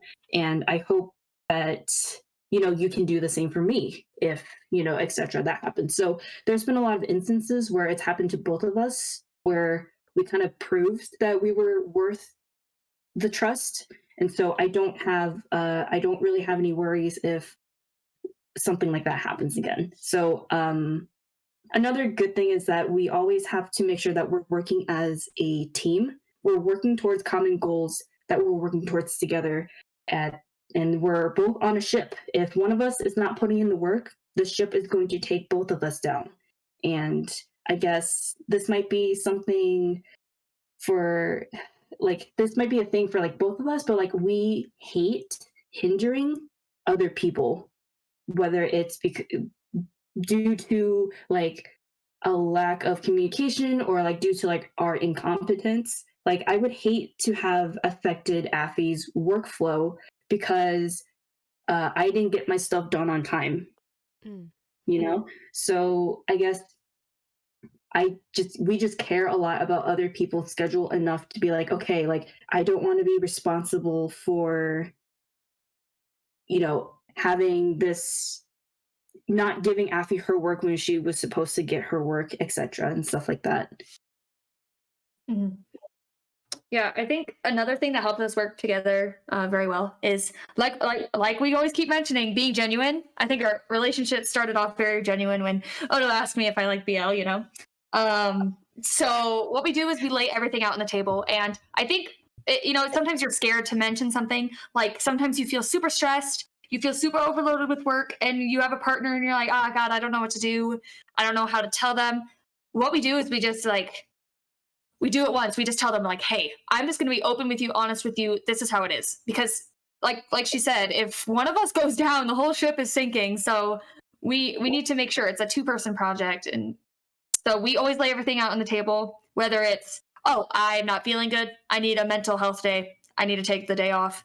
Or I'm super overworked. I have some other stuff to do for my other project that I'm working on. I can't work today or call today like we had planned. Or yeah, I just really need to talk to someone. Can you just call me, tonight? And yeah, we literally put everything on the table. We're like, what if we should do this with our Patreon? We don't have to, but what if? And we constantly are putting things out there and just trying to be as open and honest about, like, if we have a problem with each other, we say it, like God, you're kind of being mean today, like I don't like your attitude, we just say it in the least hostile way. Like, yeah, I'm just not feeling so well because of this and this. And so we do that because, like, the worst thing that can happen is what? We're mad for a little bit, like, that's too bad. We have a project, and just know that everything we say and put on the table is for the betterment of the webcomic and the betterment of, us working together. So since the beginning, we've always been just laying things on the table, and I think we're getting better at it. I am getting much better at it. I used to bottle up my feelings and then, yeah. I guess another thing, how we effectively work as a team is we didn't do it at the beginning, but I think like a few weeks or a few months in, we ran across this topic of Parkinson's law. And Parkinson's law is basically work expanding to fill the time allotted. So if you have a task and you give yourself a week to do it, chances are like you're not really in a rush. There's like a week. So you're like, maybe today's a Netflix day, whatever. And then the next day comes and you're like, maybe I'll do a little bit of it, but it's not due for another 6 days. Chances are you probably won't get that done until the last day that you give yourself. First is if you give your task 1 hour to do, you're going to finish it in that hour. Depending on the task and depending on the reasonable amount of time that you give yourself. So we try to be realistic of how long it takes us to finish, whether it's drafting, writing, line arting, creating stuff for our social media, and kind of use that as a guide of, okay, my draft should be done like this week, and then the next draft should be done like this week. And of course, sometimes life happens, like I said, and you don't get the stuff that you're supposed to get done. It's okay. Please be very forgiving of yourself and be like lenient on yourself. Don't like beat yourself up because you couldn't finish your draft in like a week because you had to I don't know, spend some time with friends or something. Like, you got to make sure your work and your personal life are both taken care of. But for people who are like, man, I don't know why this takes me such a long time, try giving yourself a shorter amount of window time to see if you can do it. Sometimes I use Parkinson's law to clean my room. I don't want to spend all day cleaning my room when I know I can do it in like an hour. So we heavily rely on this Parkinson's law, and it's helped us kind of stay on task and stay focused. Yeah. Controlling your time is it's such an important thing to do when doing webcomics, because for a lot of us, we don't have a lot of money to put into things, so we can't just hire out people to do things. So your biggest asset is time and how you spend it, how long you spend doing tasks. Like, how long a week do I want to spend working on the podcast? How long a week do I want to spend working on my YouTube videos? That can really change things. Like, earlier today, I had to edit a YouTube video so that I could put it up early on Patreon before we started our interview. And just knowing the fact that I only had, I think, an hour and a half to finish editing the video, I'd already recorded it, definitely stopped me from being overly a perfectionist, and it forced me to think about clever ways to do things that would take less time. Mm-hmm. And it takes away like your need for like distractions. You're like, I don't have time to check my phone. I need to get this done. Yeah. Or sometimes I will like purposefully, I only do this occasionally because it can bite you. Sometimes I will purposefully overbook myself just to see if pushed to my absolute limits, how quickly can I do tasks? Can I do tasks way quicker than I think I actually can? Yeah, we also do that like when we plan our days for the week on Discord. We go, okay, if today or tonight goes perfectly, we work at our most efficient, everything goes well, we work super hard and we work super fast with no distractions. What's everything we could get done? And we always put a little extra than probably we can get done just in case we get that thing done. I don't even want to think about what I need to do next. I want to see it on the list and I go, okay, that's what I'm working on next. Let's go. And so we purposely allot amount of time with some tasks, and we just, go hard for like a allotted amount of time and to see how much we can get done. Yeah, it's so helpful too to have like scheduling sessions instead of scheduling out what I'm going to do every day. Maybe like once or twice a week, I will go in and I will just plan out what I'm going to do for the week, so I just don't have to think about it. Oh, for sure. Yeah, I like that. So my next question is, what do you two do when you disagree? Odo, would you like to take this one? Yeah. So, When we disagree, it's really important to not see it as a personal attack. Uh, it's not a personal attack on your ideas. It's not a personal attack on like yourself as a person, because, like I said, in order for us to stay accountable, we want to work towards a common goal as a team. So if we were to ever come into disagreement, know that it's for the betterment of the comic and all the things like after it. So we try to discuss it as a team, not me versus Affie.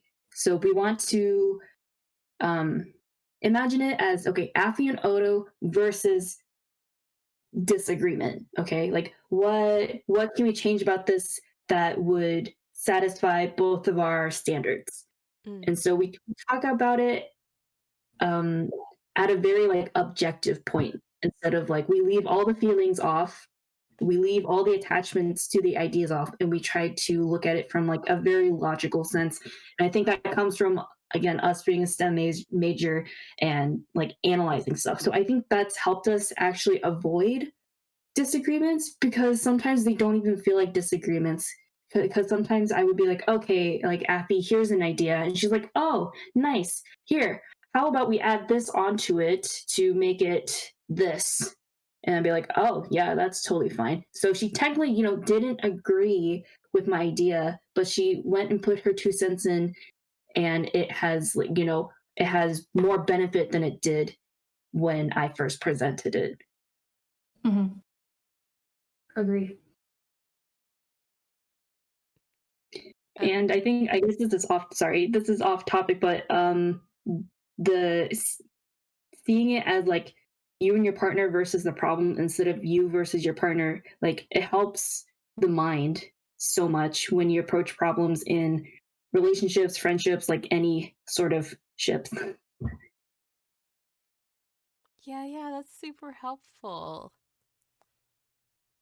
I think that's a really healthy way of looking at things rather than trying to like, I don't know, like dominate certain aspects of things almost. Just having an honest conversation. It's a important part of keeping any group together, I feel like. Oh, for sure. Yeah. So next I'm gonna ask, what's your favorite part of working together? Every part. Strangled Affie. Just kidding. Haha. No, I'm kidding. Sorry, am I? You can go ahead first. Okay. So something that I really enjoy was I love. Okay, it's gonna sound weird, I guess. Feeding off of Affie's energy, I guess, because she likes to surprise me at times. Like, sometimes she'll have like an off week, and I'm like, okay, like, I hope you feel better soon. Just let me know if you like need anything, or if I need to like put anything like on my plate. And she'll be like, oh yeah, no, I'm fine. I'll just need, just need to lay down or something. And then the next week she'll be like, boom, boom, got this done. I got this done. Oh, and I did part of your stuff here. Like, just as an extra. And I'm like, what the heck? She is probably the most competitive person I've ever met in my entire life. The people who are like, I'm competitive, I was like, are you though? Do you give it your all in your sports and like all that kind of stuff? And before Affie moved away, tear, sad face, we would do activities together, and we played Beat Saber a lot together. And girl, she's crazy. She's insane. She just gives it her all in everything. And so I'm just like, man, that's kind of like inspiring. So I really enjoy just like trying to like one up her on her productivity, and then she'll one up me, and then I have to try to one up her, and then suddenly it's a Dragon Ball Z scene of people one up war. Yeah. Yeah, going with what Odo said, one way that we like to work together that I think it's pretty interesting. So we have a channel in our Discord called The Casino, and it's where we make friendly competition and bets. And so what happened is coming up to the launch of our webcomic, we're getting really nervous. We were kind of getting behind on just like the schedule we wanted to keep. So we're like, what'd be fun? If we competed, have a competition of who can get their tasks done and how many of their tasks they can get done for 1 month, just for 1 month, like go as hard as possible. And because, it's like leading up to the hype of the launch. And so what we did is, what was it? 50. We put $50 each on the table, and we said, you know what? I don't feel competitive. There's no money on the line. so we put $50 on the table, and we made rules like it starts a state, ends a state. You have to, every time you finish a task of yours, you have to write it on the Discord to prove that you did it on the date that you did it. And we counted at the end, and whoever wins, we actually, instead of paying it to the other person, we put it towards a fund for our Webtoon. So if we ever wanted to make something for our Webtoon, that $50 would fund that project. So in the sense, it's promoting the Webtoon, whoever loses. But we did that to like get a bunch of stuff done, and boy, did it work. I wouldn't recommend this for everyone, but because we're just so competitive, that's something we enjoy. It's very like friendly competition, because even if I lose and Odo wins, that means you got a crap ton of stuff done. And I'm not going to complain about that because, we both want to get stuff done. So, yeah. Yeah. I think the most fun part about that, I think we're kind of like, okay, obviously if you lose, then you lose. You put $50 toward the fund. But we're like, man, there's always a chance of like a tie. And we're like, man, should there be a punishment for a tie? And we're like, yeah. So we thought about it. We're like, all right. Okay, here's the deal. So $50 on the table. Whoever completes the most tasks at the end of this month, doesn't have to put $50 towards the pool. But if you both tie, you both put $75 into the fund. And we're both like, well, I don't want to do that. So I don't want to tie. I don't want to tie the competition. So technically, either you lose 50 or you tie it and you both lose 75. That was like... Gosh. So you always want to make sure you one up. Yeah, you're just always winning. Yeah. That certainly keeps up the intensity. I thought you were going to say, if we tie, neither of us has to pay anything. But you're like, no, double or nothing. We're going all in. Yeah, exactly. Yeah, it's not only double, but it's like both people have to do it. We're both losers. We're both losers. Yeah. If you don't win, you lose. Yeah. All right, guys. We are going to talk about walking on air. Reminder that there is a link to this webtoon in the bio, so be sure to check it out after you are done. What preparations did you two do before starting your webtoon? We did a lot of prepping, just because we wanted to be ready for when it launched. Besides, we mentioned earlier that we took time growing like social media accounts, finding groups on Discord and Facebook, making online connections as like a way to promote before the webtoon came out. So that's one preparation we did. We also started officially writing the story in about March or April of 2020. And we wrote and solely wrote the entirety of the story until August. Like every day we wrote story until August, and beginning to end the entire story. And then we just wanted to make sure that was solid before moving on. And then after that, we made Sion the second male lead, the blue-haired one. His design wasn't even made till like May, because we had his character written, but we didn't even know what he looked like yet, and we didn't even pick his name officially until June. So a lot of our process was writing. And then as soon as we finished writing in August, we immediately started drafting.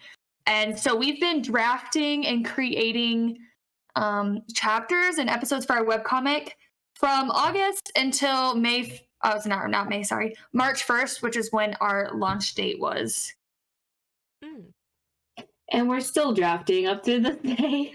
And we are still drafting, yes. As weeks go by, we needed some buffer episodes. That was the main point of like putting a later launch date, is we didn't want to just try to work week by week hoping that we get a chapter done. So we made sure that we're ahead, and so we had stuff to post without stressing over it too much. But yeah, we're still pumping out chapters as we speak. Yeah. Yeah. I could imagine that would help a lot too, considering your sort of like hot potato process and the fact that you might move back and forth between different episodes. Yeah, for sure. It luckily, we've been in situations where we're just thinking like, oh my gosh, we couldn't work at all this week. Imagine if we didn't have buffer chapters. I'm so thankful for the buffer episodes.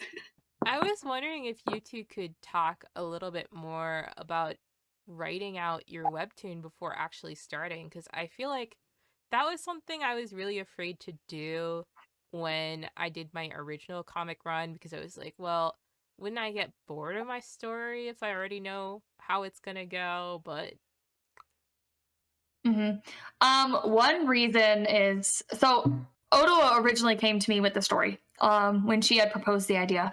There wasn't much to the story at the time. It's just like an idea that wasn't expanded yet.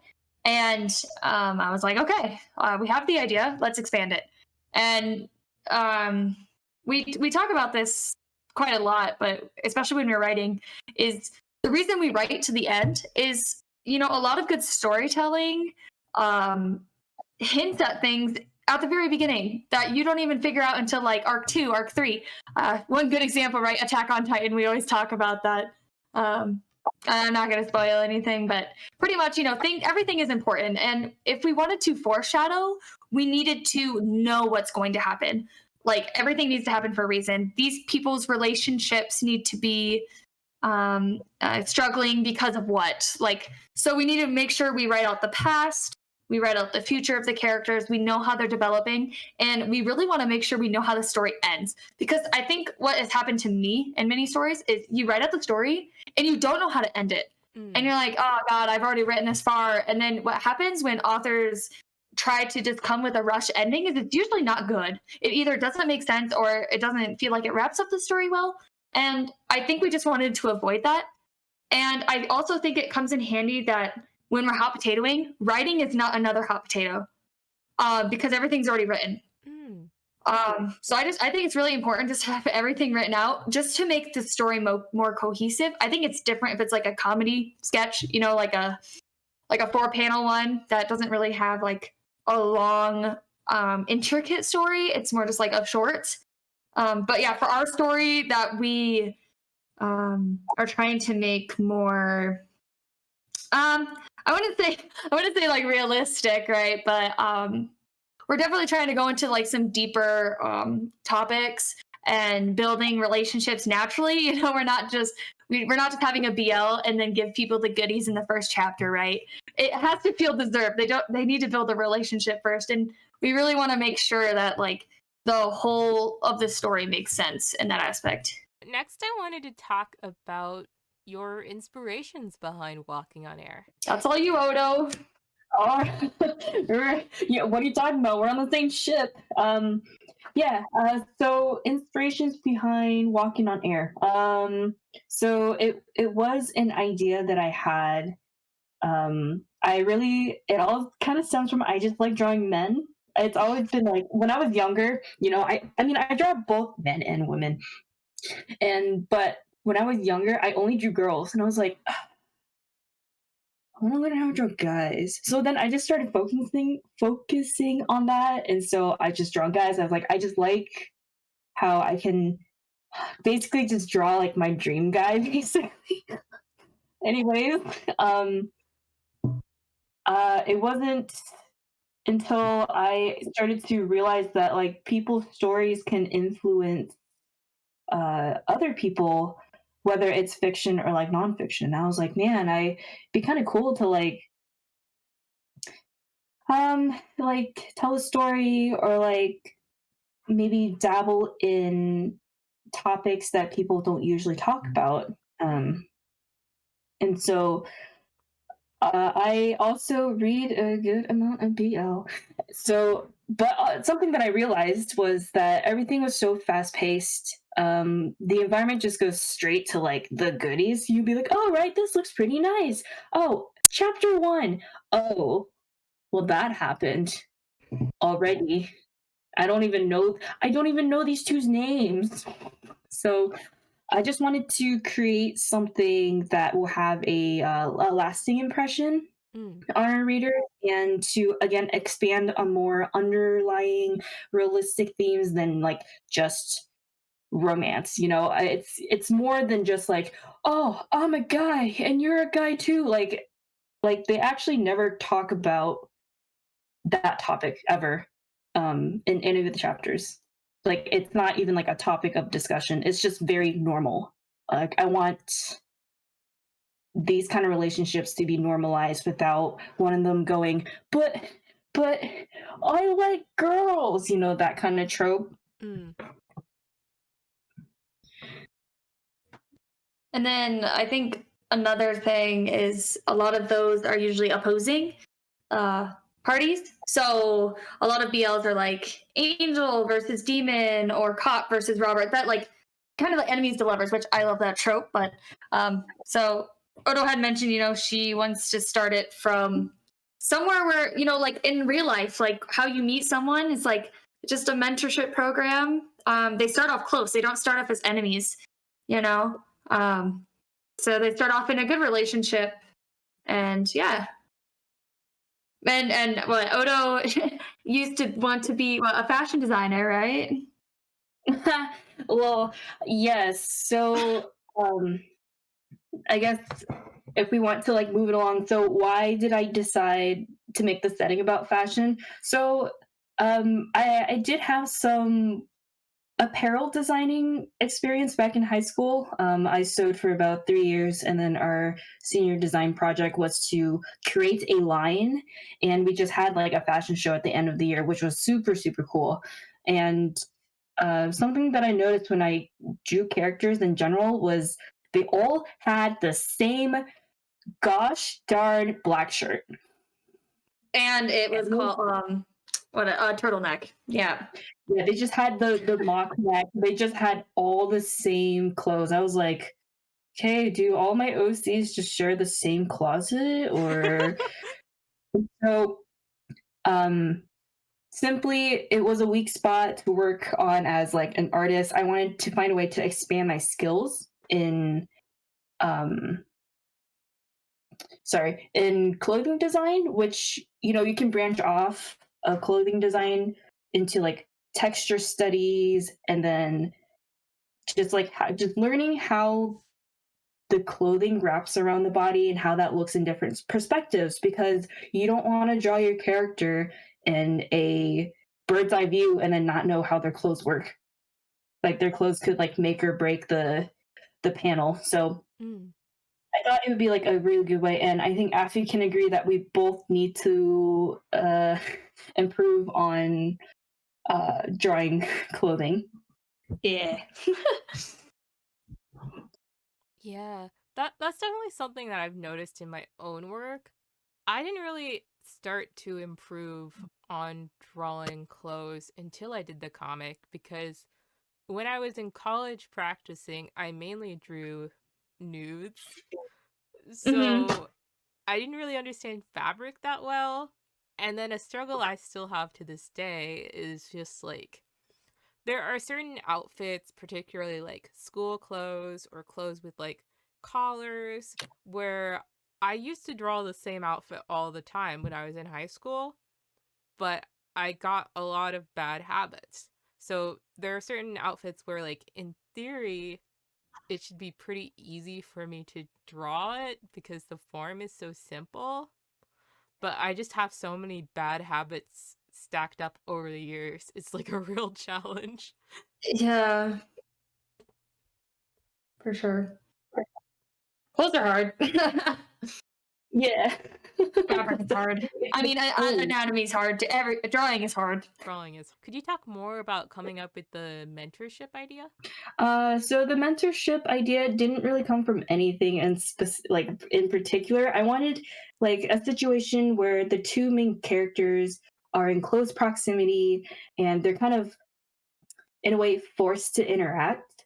And so like I thought, there are people who are coworkers and stuff like that. So I was like, man, I kind of want something different than just being a coworker, because you see your coworker during the day and then you leave, you have your own separate lives. But this mentorship program, you have someone that you look up to. So there's already like this attraction in a way, because you have someone that you're looking up to. So of course the relationship already starts pretty positive, and the mentor is like, well, I have to take care of this person. They're my mentee. So like it's a lot of give and take relationship, and I think it also gives the main characters a lot of screen time.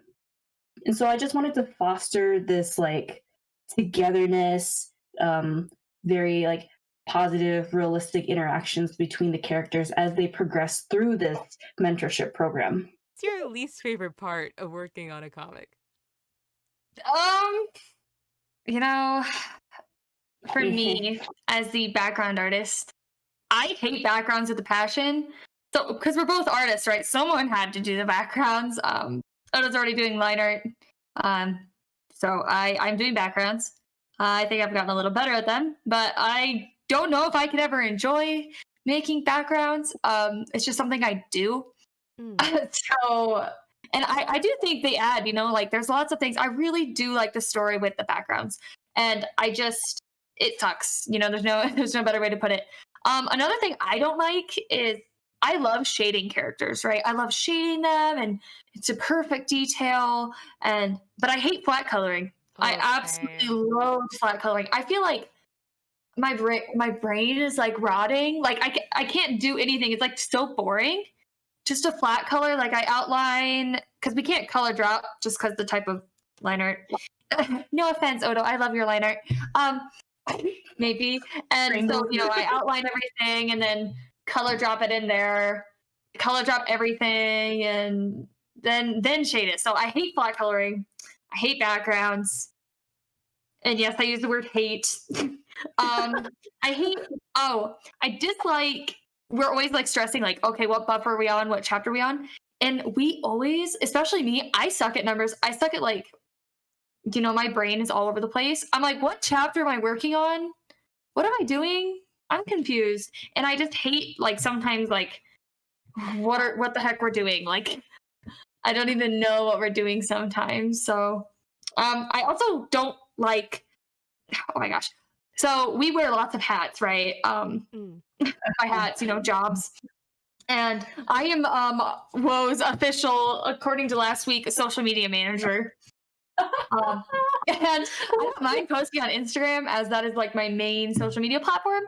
But I don't TikTok. Sorry, I don't TikTok. But I know TikTok is a great platform for sharing things and getting a lot of audience. And I don't use TikTok, but I made a TikTok and I'm trying to post on there more. But I don't have time for like, to get lost on TikTok. I don't have time to, play video games or whatever. So I don't like posting on TikTok, but I do it as the social media manager. Yeah. The things that I dislike about working on this comic, obviously, like there's some stuff that we'll enjoy and we don't enjoy. It's all part of the process. So not deep at all, or not dark. I don't know why I said deep. Sorry. It's not that deep. Okay, so because writing is not my forte, when I draft, I kind of have to put like a dialogue, because when we write in script each episode, we write like a snippet. We don't write exactly what they're going to say, because it just takes up too much room on the doc. I would rather just have like a summary and just base it off of that. So I have to come up with dialogue to put on the table. And so I'm kind of shy because my writing is not the best. Sometimes it's a little wonky. I don't keep track of like what tense I'm in. And so I mean I can count on Affie to like edit and correct it all. It's just like an initial shyness that I'm still getting over, but I'm much better with just throwing it on the table ever since working on this project with Affie. Perspectives is a little tricky because if I'm working on drafts like all the time, it's really hard to try to think in like different point of views, how to make it interesting because I'm just trying to get the chapter done. Again, I can count on Affie to swoop in and edit. Affie, if you ever want to take drafting off of my plate, you're more than welcome to. I'll take note. What'd you say? I'll take note. Oh, yeah. And then something that's been challenging is making more unique clothing since it is based around fashion. So this is something that I anticipated and I knew that was a weakness. So of course it is a challenge and sometimes I dislike it, but I know it will be rewarding for me in the end. Yeah. So next I want to talk about your favorite parts of working on a comic. Yay! For me, I really like seeing people's reactions to the story.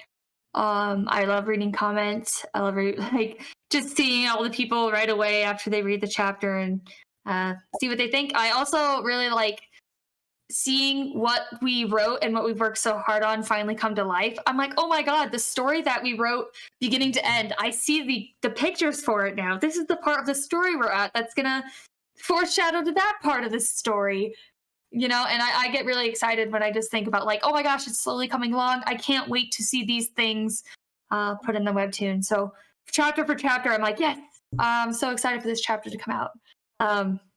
Yeah, I'm just really excited for those things. I guess like branching off with that, it is also my favorite. So there's certain points in the story where we talk about a lot or we kind of like make a meme out of it. So it's really exciting when the drafts finally get to that part in the story. I make sure to make a super detailed draft because Affie is the first one to read it. And so every time I'm like, okay, like 19.1 is done. And Affie's like, yes, I'm so excited for this update. And I'm like, this is your project too. What are you She's acting like a reader. So it's like really fun. I really enjoy like the energy. Even though we dislike, you know, working on like the nitty gritties, like I think every part of making the webcomic is very rewarding.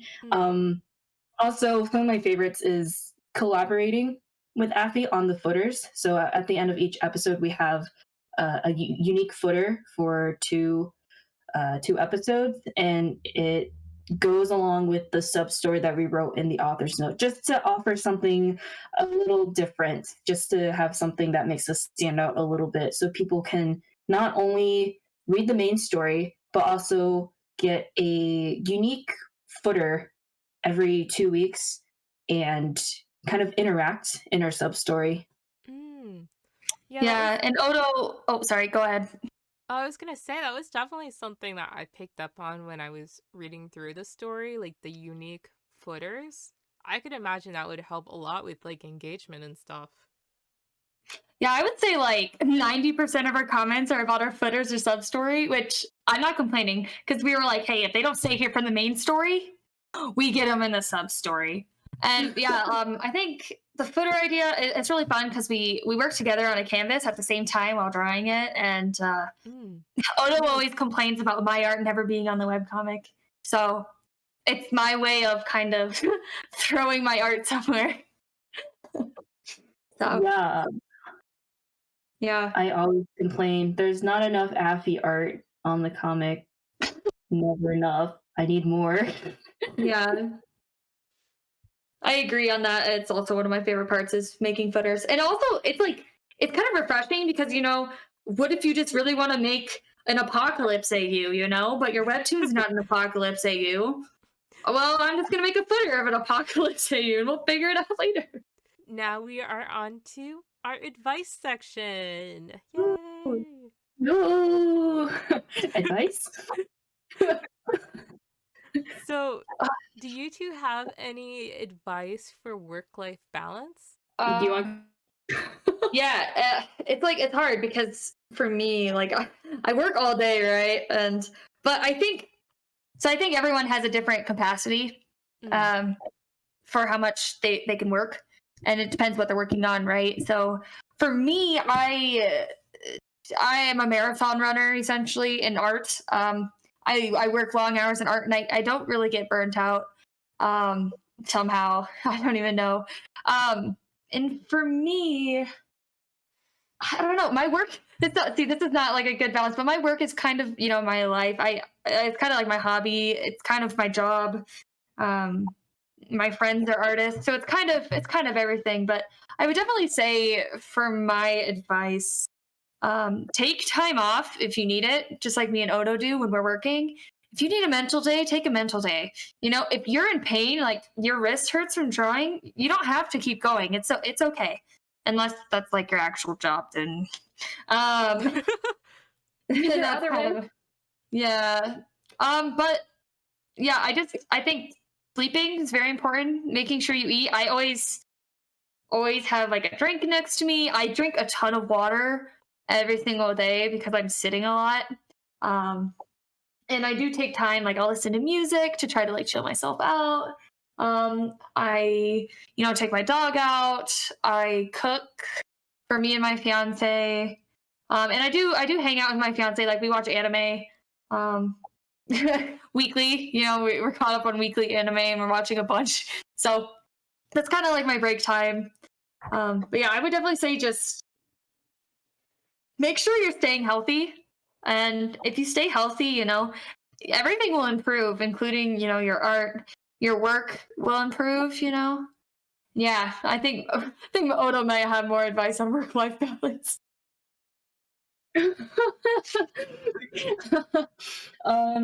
No, I think you hit on the points. Pretty much all the points. I really like how you said, you know, each person has their own like capacity. And so the way that I organize my day may not work for others. And vice versa. So I do work Monday to Friday, like 8 to 5. And then once I get off of work, I try to like, I have the next like 2.5 hours to just kind of like make sure I eat, maybe go to the gym and just kind of like clean or relax. And then the rest of the night is actually on a Discord call with Affie to just either work on stuff or chill or to do like a study day. And it honestly doesn't feel like work to me because I'm like super grateful that I'm able to just like be on Discord with like a friend while I work on stuff. So it just feels like we're hanging out at like a cafe, just like the good old times. Anyways, and so that helps me kind of break away from like my day job, basically. It helps me like, I feel like I need to be constantly doing something. It doesn't have to be busy work. I enjoy being able to like doodle, you know, like it can be something as small as like doodling while I'm watching TV, or just something simple like that. So we do set dates to do things. So we're usually in Discord Monday to Thursday from like 7, 8 till midnight at the latest. If we want to call it early, then, you know, don't hesitate to call it early. You don't force yourself to like stay awake if you feel like dead inside and you need rest. Like Abby said, be healthy because your body does so much for you. The least you can do is take care of it, you know, like return the favor, get enough sleep, make sure you eat because everything else will follow. Mm-hmm. Yeah, and I also recommend we switch gears often. So a lot of times people will get burnt out, right, and get really stressed. And I think the best way, like especially that I avoid it, is I have like 10 things to work on at once, right? Like Mm. I'm making Walking on Air. I'm making kind of like a fan comic right now. I manage social media accounts, and we're working on other stuff that can sometimes may or may not be disclosed. Who knows? And so if I get tired of working on one thing and I feel kind of like I'm kind of getting burnt, I'll just work on this other illustration that I could be doing. So I always have multiple things that I can switch to if I get tired of one thing. So I'm always doing something and never getting burnt because I'm constantly switching gears to whatever my body and my mental capacity can take. Yeah. That's certainly helpful for me too. I would say that's one of my favorite things about working on a comic and also being a YouTuber, because I'm never just doing the same thing all day. Every day is like a new adventure and every week is different. Mm-hmm. Yeah. It does. Definitely keeps it fresh. Yeah, it certainly does help me from getting burnt out. And I find that when I am getting a little bit close towards being burnt out, it's because I was slacking on one task, so I had to do one task all at once for like a week or something, you know? Oh, for sure, yeah. 100% agree.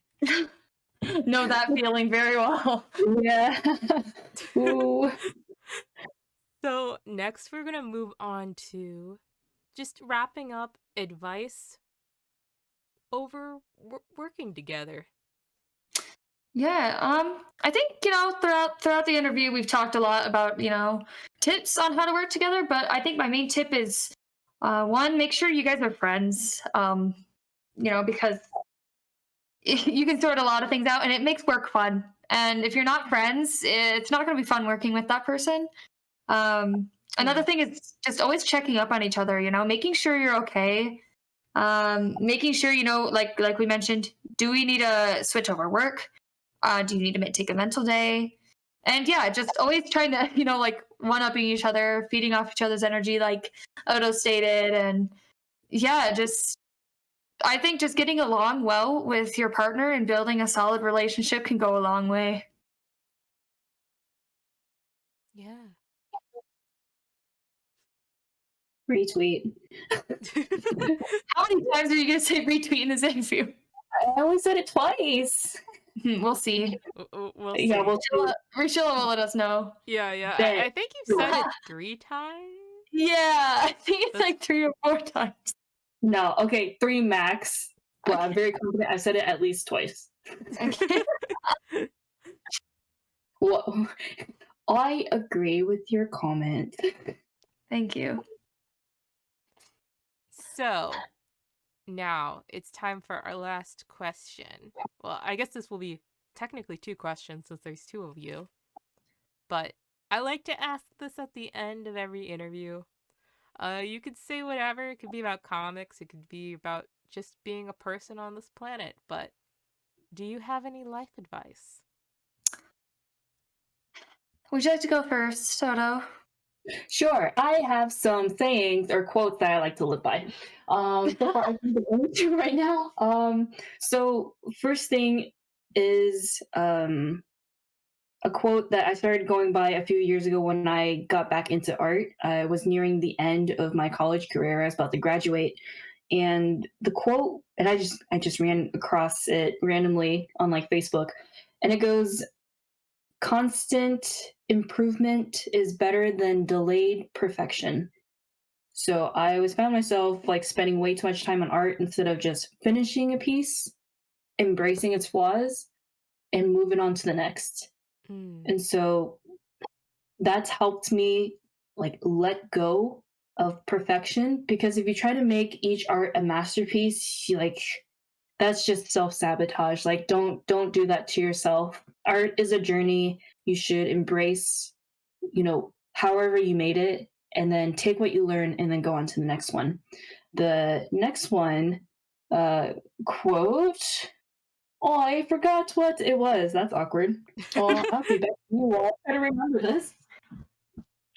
While you're looking for it, for me, I would say, from my experience of never thinking I would ever be an artist because of the environment I grew up in and the the way my parents treated art and artists, I would say please do what you want and do what makes you happy. Don't do what your parents do, and I mean not do, but want you to do, because I feel like I've spent so much of my life chasing one thing that I didn't want to do when I could have been chasing what I wanted to do. And I feel like if I had never quit what I wanted to do, where I would be at today would completely be different. And I can't change the past, but I would just always recommend, if you're not doing it now, try to set up something so you can work towards what you want to do. Otherwise, I think, you only live once, literally YOLO. So I think, there's why live if you're not doing what you love, like it's not living if you're not doing what you love. And another thing is even a small step is still a step forward. So even if you're not growing very fast, art, Webtoon, whatever, yeah, it's still a step forward.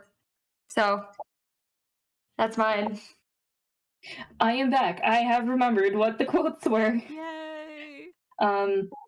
Another one was, the moment you decide to quit is when change is going to happen. Pretty self-explanatory. It's another way of saying to just keep going, because the moment you stop, it could have been, if you went on for a little more, that could have been the turning point. That could have been the exponential growth, because that's what happened with the with Tapas. I almost stopped uploading, and then literally a day or two after, like it got it got way more exposure than it has like the whole entire time, and it was going to be right when I stopped uploading. So I was like, dang, like I feel like this is a sign. 2 more quotes. Sorry, they're self-explanatory though. So, great things never come from comfort zones. And if it scares you, it might be a good thing to try it. Yeah. So those are some of the quotes I live by, and they've helped me like say, F it, I'm gonna try it, or F it, I'm gonna do it. And what was it? Expect nothing and accept everything, or something like that. So yeah. Work smarter, not harder, guys. Yeah. Alas, it is the end of this interview, but be sure to go check out Walking on Air. Why don't you two share where we can find you? All right, guys, my name is Affie. You can find me on my main art account at Affie Cafe, Affie.cafe on Instagram. You can also find me on my fan art account at Affie.bug. You can also find Walking on Air Official, WOA_train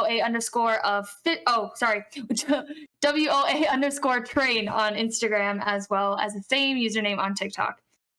Okay. Hey, I'm Odo. You can find me on Instagram. My handle is ODO_DRAWS. So if you guys enjoyed watching this interview, be sure to check out my channel. I have lots more. And yeah, thank you for coming. Thank you two for talking to me. I had a really great time tonight. No, thank you. Yeah. Oh my gosh, it was so refreshing to just have a conversation in general too. Yeah. So bye everyone. Bye. Oh yeah, and if you're in chat while this is premiering, be sure to leave a comment. It helps with the algorithm. See ya.